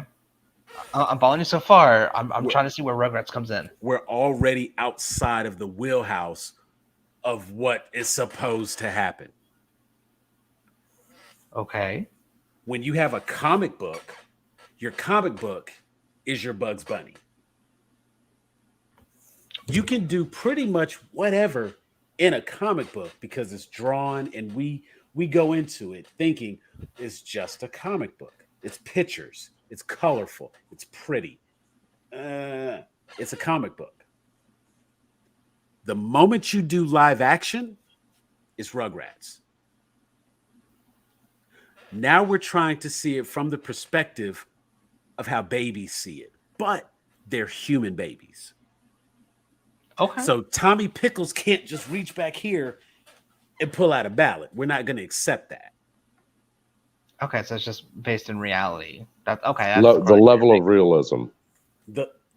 Now, Rugrats is still a cartoon because we are watching these babies go to try to find Riptar and have crawled 100 miles on a, you know what I'm saying? Like, it's still you a have cartoon. a dad who's emotionally absent. I mean, it's very real. There's a certain level of fantasy that exists even in Rugrats, because I've watched babies sit and talk to one another. Not once did I think that they were like plotting to get out of the cage, that, you know, the little baby gate. They're not hiding a screwdriver. You know what I'm saying? So Rugrats is still a cartoon, but the requirement, the level of believability required for Rugrats is totally different than the level of believability required for Bugs Bunny. The level of, like, and I'm trying to think of a way to say, like, the suspension of disbelief required for a comic book is not the same as what's required for live action. Okay. Or even animated. Or even animated. And that's 3 separate categories of disbelief. And that's where we get these changes. That's where we get these tweaks. That's why Kamala Khan's powers have to change. Because Inhumans happened, but we want to pretend like it didn't happen. So we're not going to talk about Terrigen Mist at all. No, I understand. I understand. There are many reasons they could change the powers. My question was, is that going to affect how you enjoy the show? Like, for me, if they keep Kamala the same, I'm probably going to be fine. I will say that I will have to see more examples of her powers, how they work, before I can say that I can enjoy it. But I will also say that I'm a person who is very forgiving, because I understand the difference between a comic, a TV show, a movie, a book. I understand the difference that's there. How much disbelief is required for this? So you get these people who are like, they go to watch a movie, and the first thing is like, look, I mean, this was garbage. This was trash. I couldn't even get into it. Like, did you know what you were going to watch? I just want to know, did you know what you were going to watch? If you went in thinking you were going to see any kind of Oscar performance, it was a comic book movie. What type of Oscar? Oscars are going to be sound, visual effects, costumes. Nobody. Robert Downey Jr. is not getting an Oscar for his performance as Iron Man. No. Because you have people who did real acting in real movies over here. And it's because of that I can sit and watch some of the garbage that Denisha has me watch and find something in it that I like. So no, I'm probably not going to dislike it because of her powers. That will be just a drop in the bucket. That's fair. But the fan in me is very disappointed that they couldn't just give me the character, that there was even a need for the change. You could have taken episode 1 and 2, done the whole Terrigen Mist background, put it in, knocked it out. I'm a comic movie person. Like, and most people who are gonna watch this show are. So you get in, you get out, you knock it out, you explain it, and you keep it moving. You don't have to dwell on it. You don't have to stay on it. If nothing else, we know Inhumans exists. It wasn't good, but it's there. And because it's there and it already exists, you don't have to stay with it. That's mine. And if I do anything more than that, I start gatekeeping, so I have to back out. No, because I mean, I at least agree with you, because as a casual fan, someone that doesn't know much about her, if they did the Inhumans Terrigen Mist correctly, it would make me Google her, or it made me look up the comics. It would make me more interested in her as a character. And then you start, you run a special for her first 5 comics or whatever for so much. I'm probably going to buy it as a casual fan. Put a reprint out. Exactly. You put a reprint, because ultimately it's all about merchandising. At some point, everything comes down to that dollar. And you do this, you talk about the Terrigen Mist. Now maybe you get some more sales of your Inhumans. Then maybe you get people to go back and find the series and watch it, and you start being able to get that circulated. Maybe it gets a cult following as a result. Because let me tell you something. Although it wasn't a great show, it had a great depiction of the powers. I will say that. They really gave you a concept of Black Bolt's power. And that's a really hard thing to imagine, that somebody whispers in the whole, seeing that was that's the first time I've truly grasped what that must be like. You know what I'm saying? And I was very impressed with that. So there's definitely a way to do it, incorporate it, bring it back around, and you take this thing to fix that thing. You know what I'm saying? I mean, yeah, that could have been better. It could have been. I agree, but especially with them trying to bring the X-Men out so soon, I feel like that's just going to cause a lot of confusion for the average watcher. What's the difference between a mutant and an Inhuman? So that caused a lot of confusion for the advanced watcher. They could have watched every one of the Marvel movies. They could have watched every one of the Fox X-Men. They could have, if they're not sitting down reading comics, they're not getting that answer. That was me. Miller? No, that was me. You know what I'm saying? It's like if you're until Agents of S.H.I.E.L.D. introduced Inhumans, I was like, what is that? I had to look it up. And again, it is a question of what's the difference. It is a question of why is this person that, but that person that, and what is the difference between these two? Who's better? Who's worse? Who's stronger? You know what I'm saying? I mean, there's a lot of things, but then you also have questions of I think that falls into the same category as what does the word metahuman mean? And of course, that's just that's a DC thing in comparison. But you have sorcerers, you have demigods, you have aliens, then you have metahumans. And basically, metahuman is anybody with powers. Anybody with powers. If they look human and they have powers, they're a metahuman, because they haven't properly explained what a metahuman is. Is a metahuman created? Are they born? Somebody who's more than human. See, that's why they need a Static Shock. You were a bang baby or you were not. And see, and even that was one of those things where they had a clear definition of what created this. And so it's we have to see the series to say for sure. It's not fair to pass judgment until we've seen an episode, because we've all been disappointed and we've all been shocked by watching a trailer.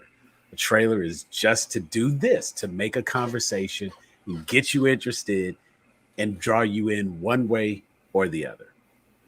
I think that's it. All right. Well, we'll save Moon Knight for next week then. We will save Moon Knight. When does Moon Knight premiere? Because we may actually have to do next week just so we can get it in beforehand. Yeah, Wednesday the 30th, I believe. Ooh. That's Wednesday the 30th, and we have to do that. We may have to do that before the episode. We might do a special March 30th, 2022. So,